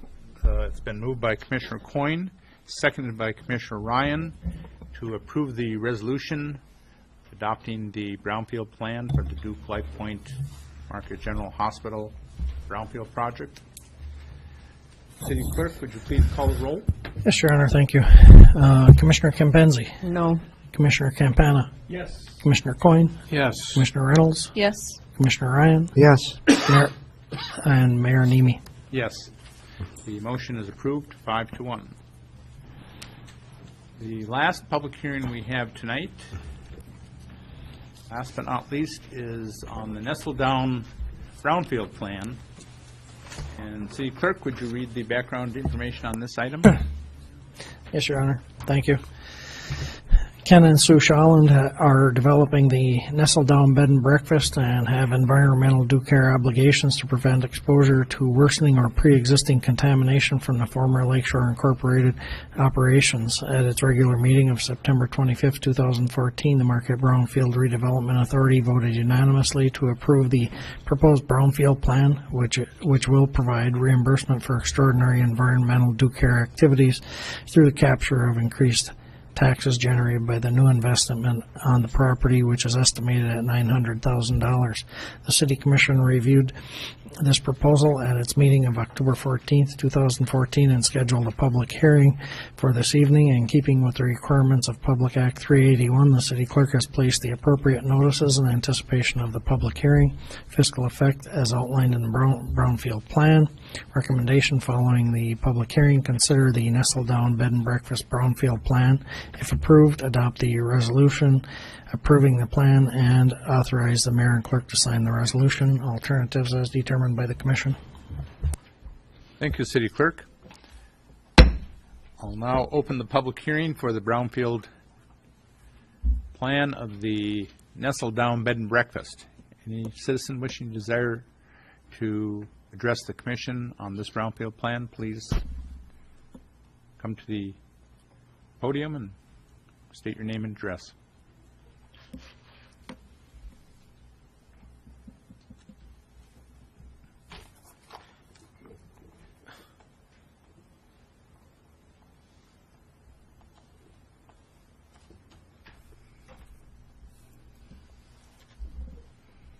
And Mr. Coyne is purposely not Would you looking at please me. address us, Mr. Barito? That is really rude. Let it be known I've never opposed the bed and breakfast, just as I've never opposed the hospital and the boathouse sites. The trouble is your manner of business. Oddly, the B&B Brownfield plan appears on the same agenda as the Roundhouse plan, two vastly different situations with similar plans. The information in your agenda packet was written as if construction of the B&B is to occur in the future. Yet, lo and behold, two large new buildings already stand there. I'm not against brownfield plans. I love them, other than the question why we just heard one for a hospital that doesn't even exist on paper so far as we know, and now one for a property that's already been platted and built on. Your resolution reads like nothing more than a formality. If not legal, it is unethical to apply for limited grant funds after the fact for a private enterprise when so many other projects across Michigan would benefit far greater numbers of residents. Thank you, Mr. Barito. Anyone else wishing to address the commission? Yes, my name is Craig Miller, and I live at 1013 Alloway Road. I've seen the plans for that bed and breakfast, and I certainly support it, especially if it's going to get rid of that ugly eyesore, that old warehouse where Lakeshore Engineering used to have. That's because you got all these other I guess they're townhouses or something. They've done a good job developing that area. That's just the last eyesore that needs to be removed, and I've seen some of the plans. It looks like it does that, so I certainly support it and further rehabilitate a brownfield. Thank you. Thank you, Mr. Miller. Anyone else wishing to address us regarding the Nestle Down Bed and Breakfast brownfield project? No one else wanting to address us? close the public hearing. Commissioners, what is your pleasure with this item?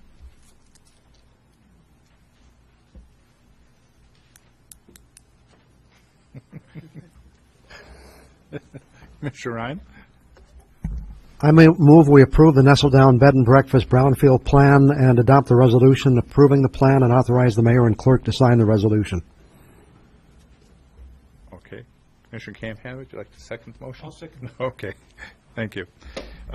Commissioner Ryan, anything further? Could we ask Mac a question, Your Honor? You certainly may. I think it is a good question as to, are we doing this retroactively, or how does that work in this instance? Yep, I'll clarify. The eligible activities are for a cover after the building is built in order to protect for the contamination that is on the site currently. So it's for eligible activities actually after the construction of the project. And when you say a cover, you're talking about a ground cover? Yes, yep, Right. a ground cover over contaminated soil that exceeds direct contact requirements. Okay. So that's has nothing to do with it. Well, it has something to do with the construction going on, but it's not reimbursing for any of that No, construction. it's predominantly for activities afterwards, yes. Okay. Well, I guess I just think it's a nice project. I think that something good is happening out there. There was kind of an ugly building they tore down, and now we're going to have our first bed and breakfast. So let's go at it. Thank you. Commissioner Campana? Maybe another question for Mac. This is standard procedure for a brownfield plan, even though the building is 3/4 done. It's not unusual for you to implement this plan at this point? Yeah, it's a little unusual. Often the activities are conducted first or early. I mean, it's not unusual. It's not unusual to have it this way. It's a little bit different, I will say. But totally legal? It's often projects, that's a very early phase of it. But in this case, the eligible environmental activities are after construction. Oh, okay. And so Okay. it makes sense in this particular case. In other cases, all of the activities are prior to construction. Gotcha. Thank you. Anything further, Commissioner Campana? Nothing further. Anything further? Any commissioners? Okay, it's been moved by Commissioner Ryan, seconded by Commissioner Campana to approve the resolution for the Nestle Down Bed and Breakfast Brownfield project. All in favor of the motion say yes. Yes. Yes. Anyone opposed to the motion say no. The motion is approved unanimously on a roll call vote. Thank you. Now we're at the section of public comment. People got a chance to comment to us.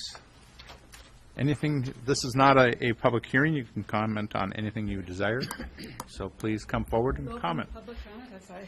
Pardon? Reopening public comment? Yes. State your name and address, and this will be timed to 3 minutes. My name is Karen Alholm. My address is 1145 M28 East. I'm the Democratic candidate for the County Board of Commissioners in the 6th District. And as you know, that includes Precinct 2 of the City of Marquette, as well as Chocolate Township and Sands Township. I'm looking forward to serving on the county board, and I hope I'm elected. And I simply wanted to take this opportunity tonight to introduce myself to you. Thank you. Thank you, Ms. Alholm. Anyone else desiring to address the commission during citizen comment?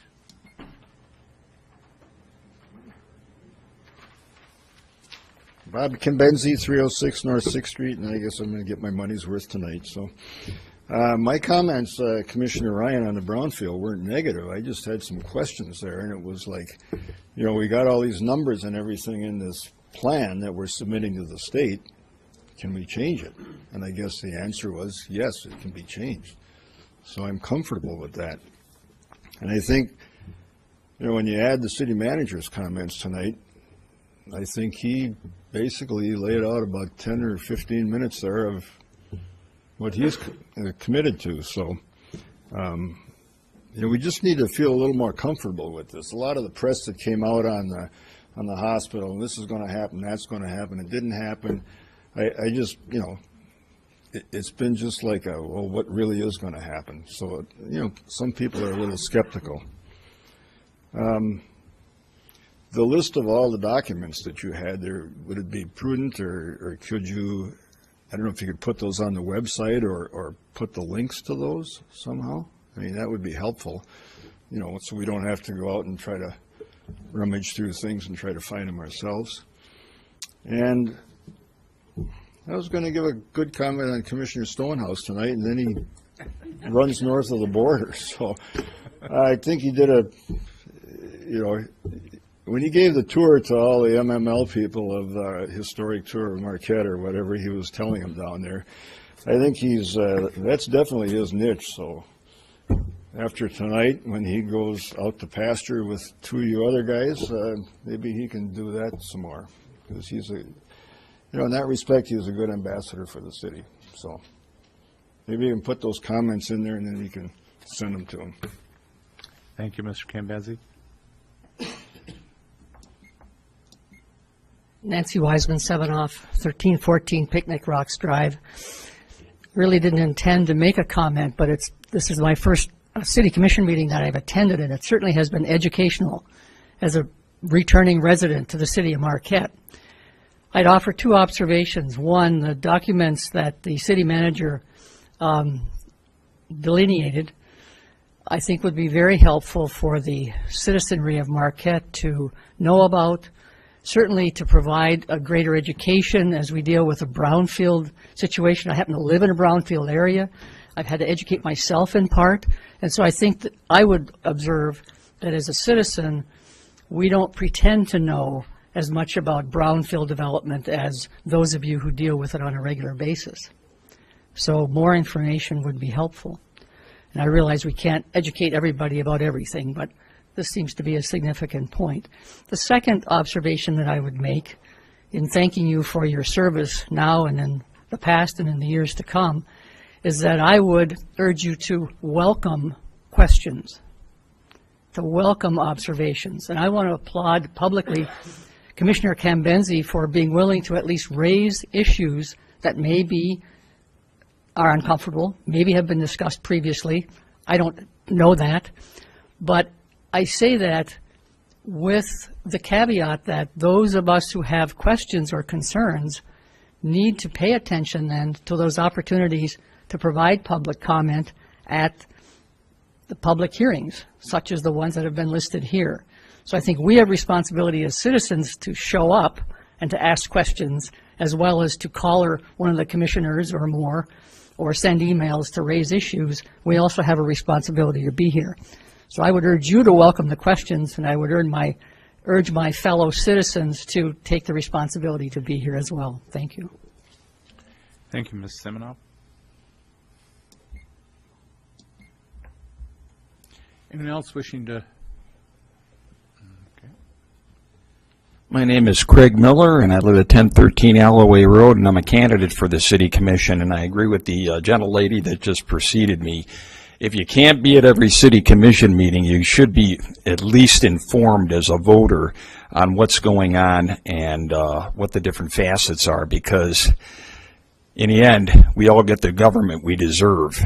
And government usually takes one of two courses of action. They can usually either do something for us, which can benefit the community, or impact people positively, or they can do things to us that may negatively impact everybody and may not be all that beneficial to the community.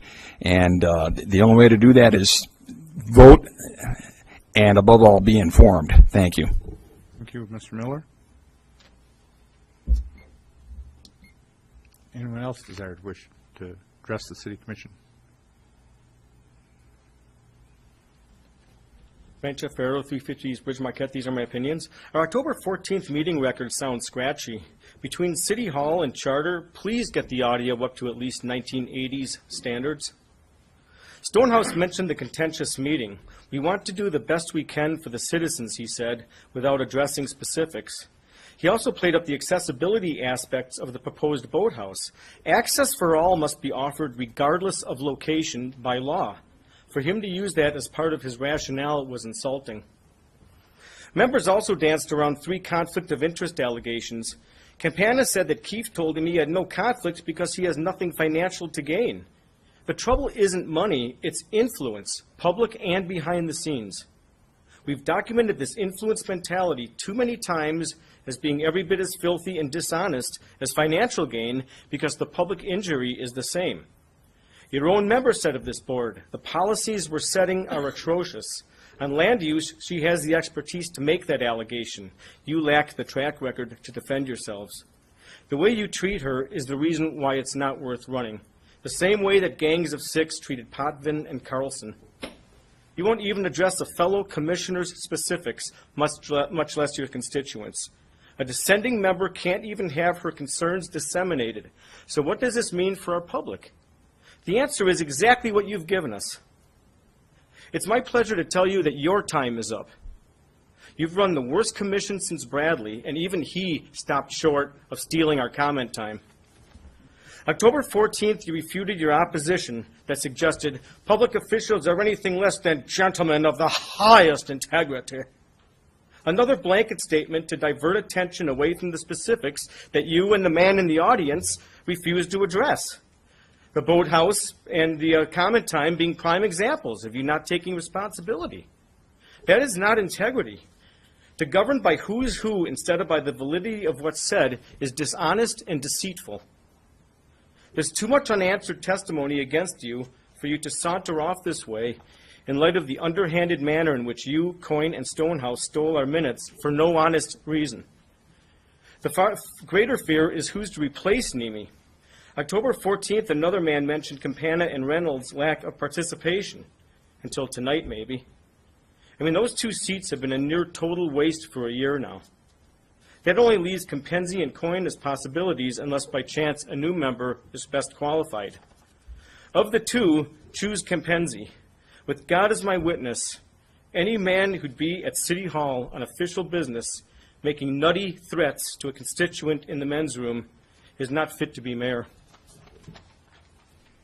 Thank you, Mr. Verito.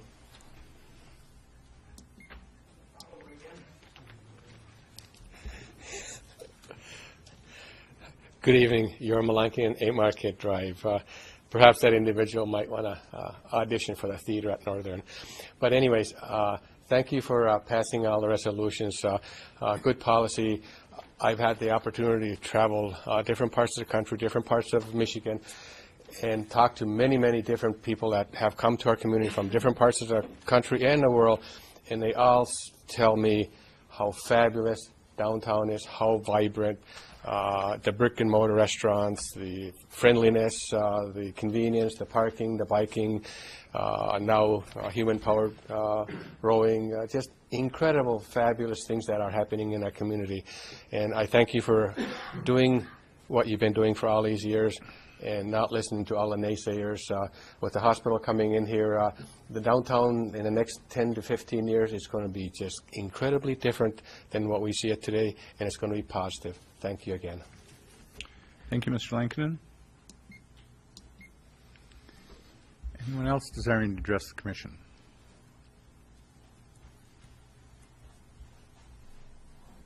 Yeah, good evening. Roger Bentley, 3007 M28 East Marquette. I didn't plan any comments, but I just wanted to say thanks. I've watched this process. I haven't been involved in it before. We're fairly new residents to Marquette, only having been here about 6 years. But our son and daughter-in-law followed us and 2 grandchildren behind them, so I'm concerned about it. I watched the process in the boathouse.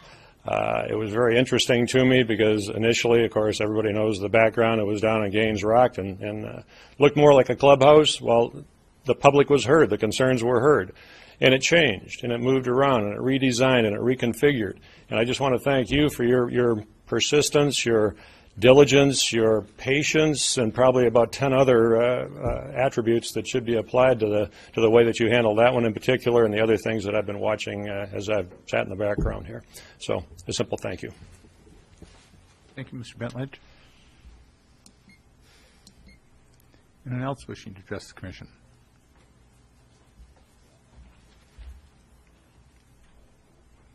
Name's Johnny DePietro, 1803 Presque Isle, Marquette.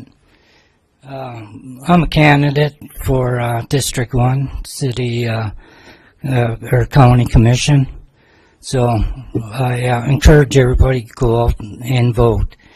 Also, I'd like to I wish Mac was still here, because he helped educate us back in 2006, 2007 with the brownfield, and we went through a lot with the Founders Landing, and it took us quite a while. It wasn't 1 or 2 years, it wasn't a speedy process, but it was completed. And the people from the MML that came up this a couple weeks ago and seeing what Founders Landing looked like in the past and what it looks like now, and Matins Park and the city of Marquette itself, they were totally amazed at how much the city of Marquette has really progressed.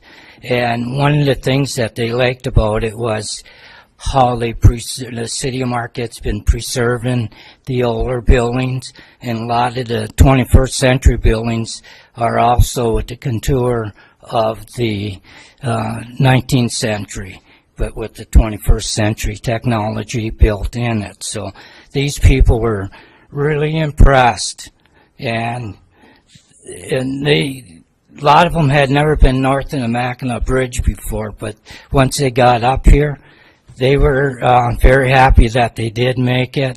We were happy to be able to spend time with them and educate them about the UP and Marquette County and the city of Marquette. And one other thing, before the red light, there's the yellow one. But anyways, I wanted to thank the city manager for a great presentation. I think he educated a lot of people tonight, but there's going to be many, many other opportunities to be educated as we move forward with Duke Life Point and a lot of the other projects in the city of Marquette. So I really believe that Mayor Nemi and Mayor Pro Tem Stonehouse and Commissioner Ryan are going to be greatly missed, and there'll be more new commissioners that'll take over, and they'll just keep on moving forward as everybody else had since 1871. So thank you very much. Thank you, Mr. DePietro. Anyone else wishing to address the commission? Hearing none, we'll close the citizen comment portion of the agenda, and we'll move on to the consent agenda. Commissioners, what is your desire with the consent agenda? Move be approved, Your Honor. Thank you, Commissioner Ryan. Is there a second to that motion? Commissioner Reynolds? Second. Thank you. Commissioner Ryan, anything further? Nothing further. Commissioner Reynolds, anything further? Nothing. Okay. It's been moved by Commissioner Ryan, second Your Honor. by... I'm sorry. That's okay. Could I just make some changes to my comments under the rowing club in the minutes? Why don't I just do that at the end of the meeting? Soliloquy, would that be okay? I'm sorry. We're on the consent agenda right now. Oh, I'm sorry. Okay, on the last minutes. Certainly. Yes, you may. Do you want me to read them all again? It's not necessary if you could just perhaps give the city clerk the copies of the corrections. Okay.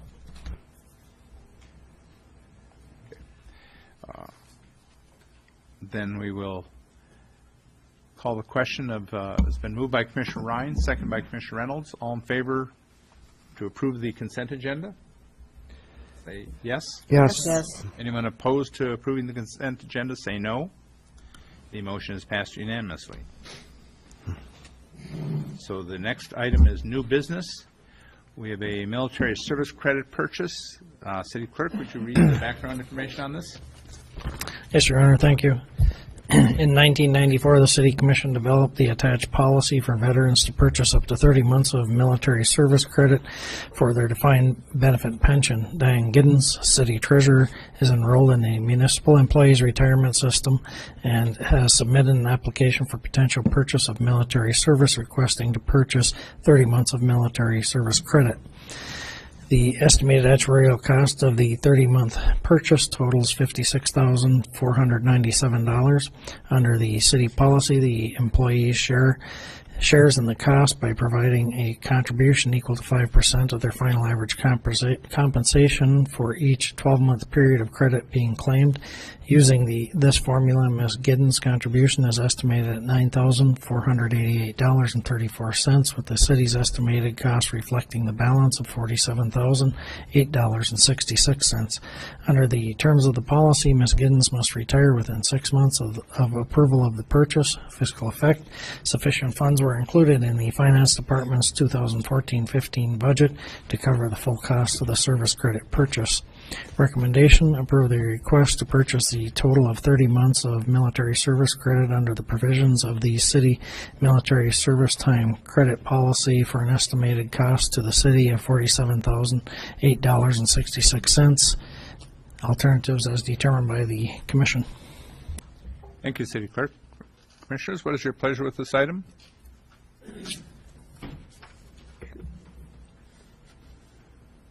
Commissioner Cambenzi? I move that we approve the military service credit purchase for Diane Giddens. Thank you. Is there a second to the motion? Commissioner Campana? Second. Okay. Anything further, Commissioner Cambenzi? I'd like to thank Ms. Giddens for her service to the city, but also to our armed military services. It's appreciated. Thank you, Commissioner Cambenzi. Commissioner Campana, anything further? We're going to be sorry to see her go if that's the plan. I assume it is, and I thank her for her service to our country. Any other commissioners desire to comment on the motion? I guess I'd just like to echo some of the comments, and Treasurer Giddens has always provided the city able services she has provided her nation, and we thank you for that. It's been moved by Commissioner Cambenzi, seconded by Commissioner Campana, to approve the request to purchase a total of 30 months of military service credit under the provisions of the city's military service time credit policy for an estimated cost to the city of $47,008.66. All in favor of the motion, please say yes. Yes. Yes. Anyone opposed to the motion, please say no. The motion passes unanimously. The next item of business is the Transportation Subcommittee report. City Clerk, would you read the background information on this item, please? Yes, Your Honor. Thank you. At the September 29th, 2014 City Commission meeting, the Commission directed staff to request a joint meeting to include elected officials representing the City of Marquette, the Marquette County Road Commission, Marquette Township, and Negaunee Township to discuss joint interests regarding regional transportation. Responses were received from neighboring jurisdictions suggesting discussion should continue through the existing ad hoc interlocal group already established for this purpose. The proposed response acknowledges these suggestions and memorializes the city's continued commitment to the effort by providing for a smooth transition between the current and subsequent city commissions. Fiscal effect: none with this action. Recommendation: authorize the mayor to sign a letter and send a copy to each member of the Marquette County Road Commission, the Negaunee Township Board, and the Marquette Township Board. Alternatives as determined by the Commission. Thank you, City Clerk. Commissioner Coyne? Yes, Your Honor, I would like to authorize the mayor to sign the letter that we have in our possession and send a copy to each member of the Marquette County Road Commission, the Negaunee Township Board, and the Marquette Township Board. Thank you. Is there a second to the motion? Commissioner Campana? Okay. Commissioner Coyne, anything further? Well, yes, just a couple comments, and maybe Commissioner Cambenzi might add if I miss anything. The three of us have been working on a transportation subcommittee for 18 months, or no, 15 months. And it has been very hard. In our last effort to try to get the actual boards of the Marquette County Road Commission, the Negaunee Township Board, and the Marquette Township Board was a letter to them asking to meet with us to discuss a proposed ordinance along with the Road Commission to kind of try to get action on a bypass. And the letters we received, they were not willing to do that as we'd asked, and they suggested that we continue the ad hoc interlocal group meeting. In the letter that is being sent, we felt that it might be a breakthrough effort to involve another governmental agency or government elected people, for example, our state senator and state representative or county commissioners, to try to get these people together. Our frustrations have been that this commission has been very open, but the other two township boards have never discussed this publicly, and we've only been able to deal with the either manager or elected township supervisor. So in a letter, it's asking them if they would consider that. We had a discussion this morning with the state representative, and he was going to pursue that, and I would hope that perhaps the county representatives that are here tonight running for office might consider that as a way of accomplishing the common goal to solve both Negaunee Townships, Marquette Townships, and the city of Marquette's issue of being burdened by a lot of truck traffic from mining. And in particular, our concerns are that there are 34 mining permits out there right now beyond in the area where the Eagle Mine is now, so it may just get worse, and that becomes intolerable to the residents of the two townships and the city. And it already is really hard on all of us who live there, and we have to pay for the roads, which is very expensive, and listen to trucks. So I just throw that out for the two folks that are here, and to the state representative and state senator. So I ask Commissioner Combenzi if she has anything to add further to what I said. Okay. Thank you, Commissioner Coyne. Any other commissioners? Or Commissioner Campana, would you like to comment? Nothing further. Any other commissioners want to comment? Okay, hearing none. I'll call the question. It's been moved by Commissioner Coyne, second by Commissioner Campana, to authorize the mayor to sign the letter and send a copy to each member of the Marquette County Road Commission, the Negaunee Township Board, and the Marquette Township Board. All in favor of the motion, please say yes. Yes. Yes. Anyone opposed to the motion, please say no. The motion is approved unanimously. Okay, now we are at the point of comments from the commission. And we'll start with Commissioner Cambenzi first. I have nothing further. Thank you. Okay. Commissioner Campana? Keep it short. I think we do need to have public forums to discuss the hospital situation, but we said we're going to do that, and I'm sure we will. So the public can rest assured. The other thing is we had the MML convention a couple weeks ago, and I thought it was a rousing success. I thought the staff, volunteers, everybody who worked on it did a very, very good job. It went off well, looked very highly organized, a lot of good topics. The tours were just exceptional. My only regret is I couldn't go on all of them. You know, I went on a mining tour, and as a side note, I'll say, if you've never been to the mine to look at it or take the tour, you really ought to do it, because this is a mining community, and you get a real respect for what those people do there.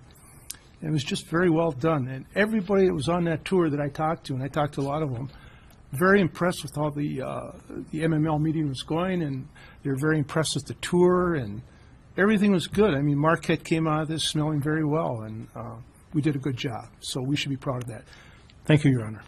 Thank you, Commissioner Campana. Commissioner Reynolds?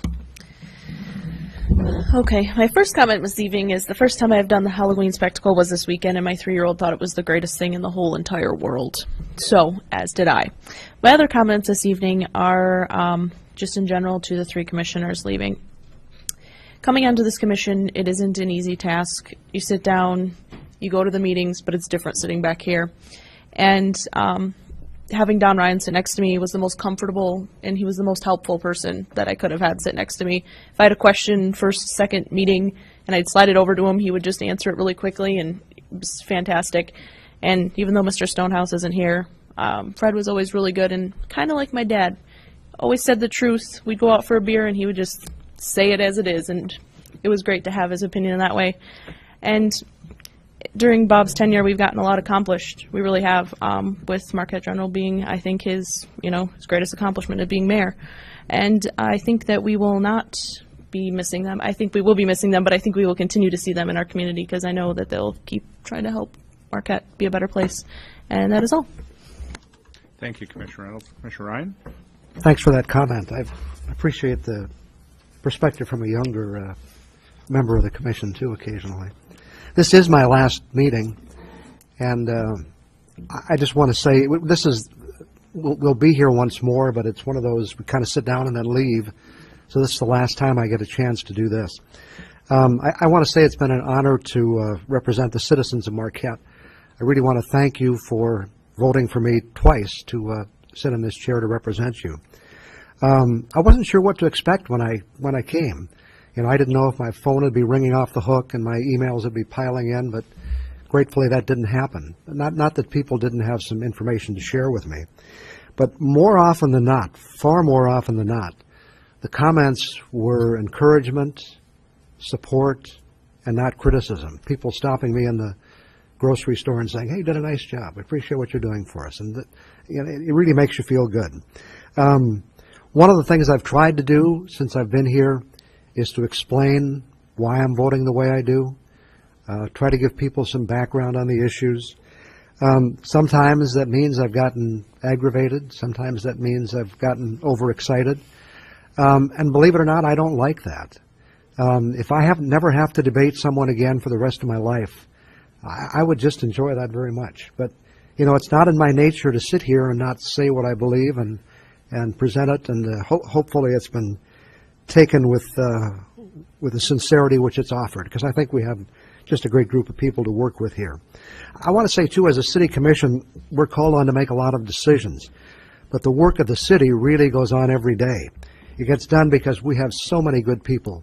The police department, the fire department, the public works department, the utility departments, the engineering department, the planning departments, and all the departments that support.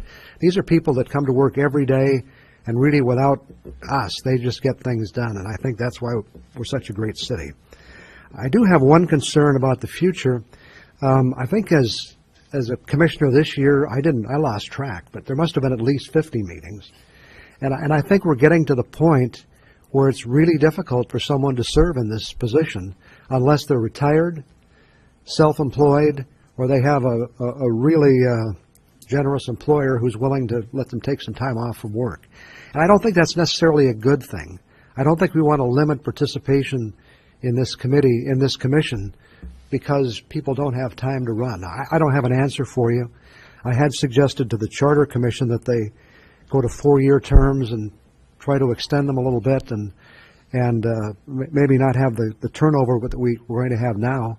But that was just one thought. But really, we're not big enough to have full-time commissioners, but it's getting tougher to have part-time commissioners. So the question becomes, are things better than when I came? I guess that's for somebody else to judge. We have some new streets. We have some streets paved that were never paved before. We've replaced a lot of aging infrastructure, including some that was in pretty critical condition. And we've seen a number of exciting projects move forward in the community. When I came here, there were challenges and opportunities. And as I prepare to leave, the situation is the same. The issues are different, but no less challenging. The new home for Marquette General and all that's going to go with that. What's going to happen with the Presque Isle power plant? There are tax implications, job implications, power implications, so many things that are involved there. The smart zone, there's just a lot of work to be done to get that up and moving. We're still working on Cliffs Dow. The Heartwood Forest, and that's kind of one of my real frustrations. I had hoped that we'd have a plan for the Heartwood Forest by the time I left, and we don't. And I hope the plan is that most of it's preserved for recreation and for natural use, but I think there are also some opportunities for growth. You know, in school, you get perfect attendance awards, and I came really close. I don't know if you know that, but in fact, if you go with regular meetings, I did not miss a regular meeting in 6 years. I missed one meeting. It was a work session, and I was in the hospital recovering from surgery, so I think I had a good excuse. To all the commissioners remaining, I want to wish them good luck. As I become a private citizen, I'll be counting on you to keep this train on the track. To the citizens, I really hope you'll make good choices in the election coming up. I don't have any suggestions for you, but it's going to be very important going forward. So thank you for allowing me to serve. Thank you. Thank you, Commissioner Ryan. Commissioner Coyne? Thank you. You know, at the next meeting, your comments are going to be limited to 3 minutes. I understand that, yes. I would like to take the opportunity to thank all 6 of you, even though Fred isn't here. We've worked as a collective body, and that's what this is all about, trying to reach decisions together. Don't always agree, but I think it's been a pleasure to serve with all of you, and I quite honestly am going to miss the 3 of you guys. You've done a great job. We have, you know, the traditional last meeting in October, we have to hear that we are the worst commission ever. Okay, that's like every time I've been on the commission, I've heard you are the worst commission ever. So, you know, you kind of were up to standard there. Thank you, the 2 of you, for 6 years of your life serving this community. I really appreciate it. Just a comment echoing how great the MML was. The one tiring thing about the MML was every single person from out of town I talked to just kept on and on about what a great place this was, and they were sincere. It is a great place. A comment about boards and commission vacancies. People who are on a board can serve on more than one. So there's a lot of really good people on boards, and we've got, you know, if you're interested, you can serve on 2. And agree with Commissioner Reynolds about the Halloween spectacle. It was spectacular. I was so proud to have all the artists be able to, from age 4 to 80, perform, and it was just excellent. So, again, a gem of the city created by the artists. Again, thank you all for serving, and we'll probably have equally nice things to say next meeting. Thank you, Commissioner Coyne. I could only farewell my farewell address down to a half hour, so I'm going to work on it, and I'll give it next week. It won't be a half hour.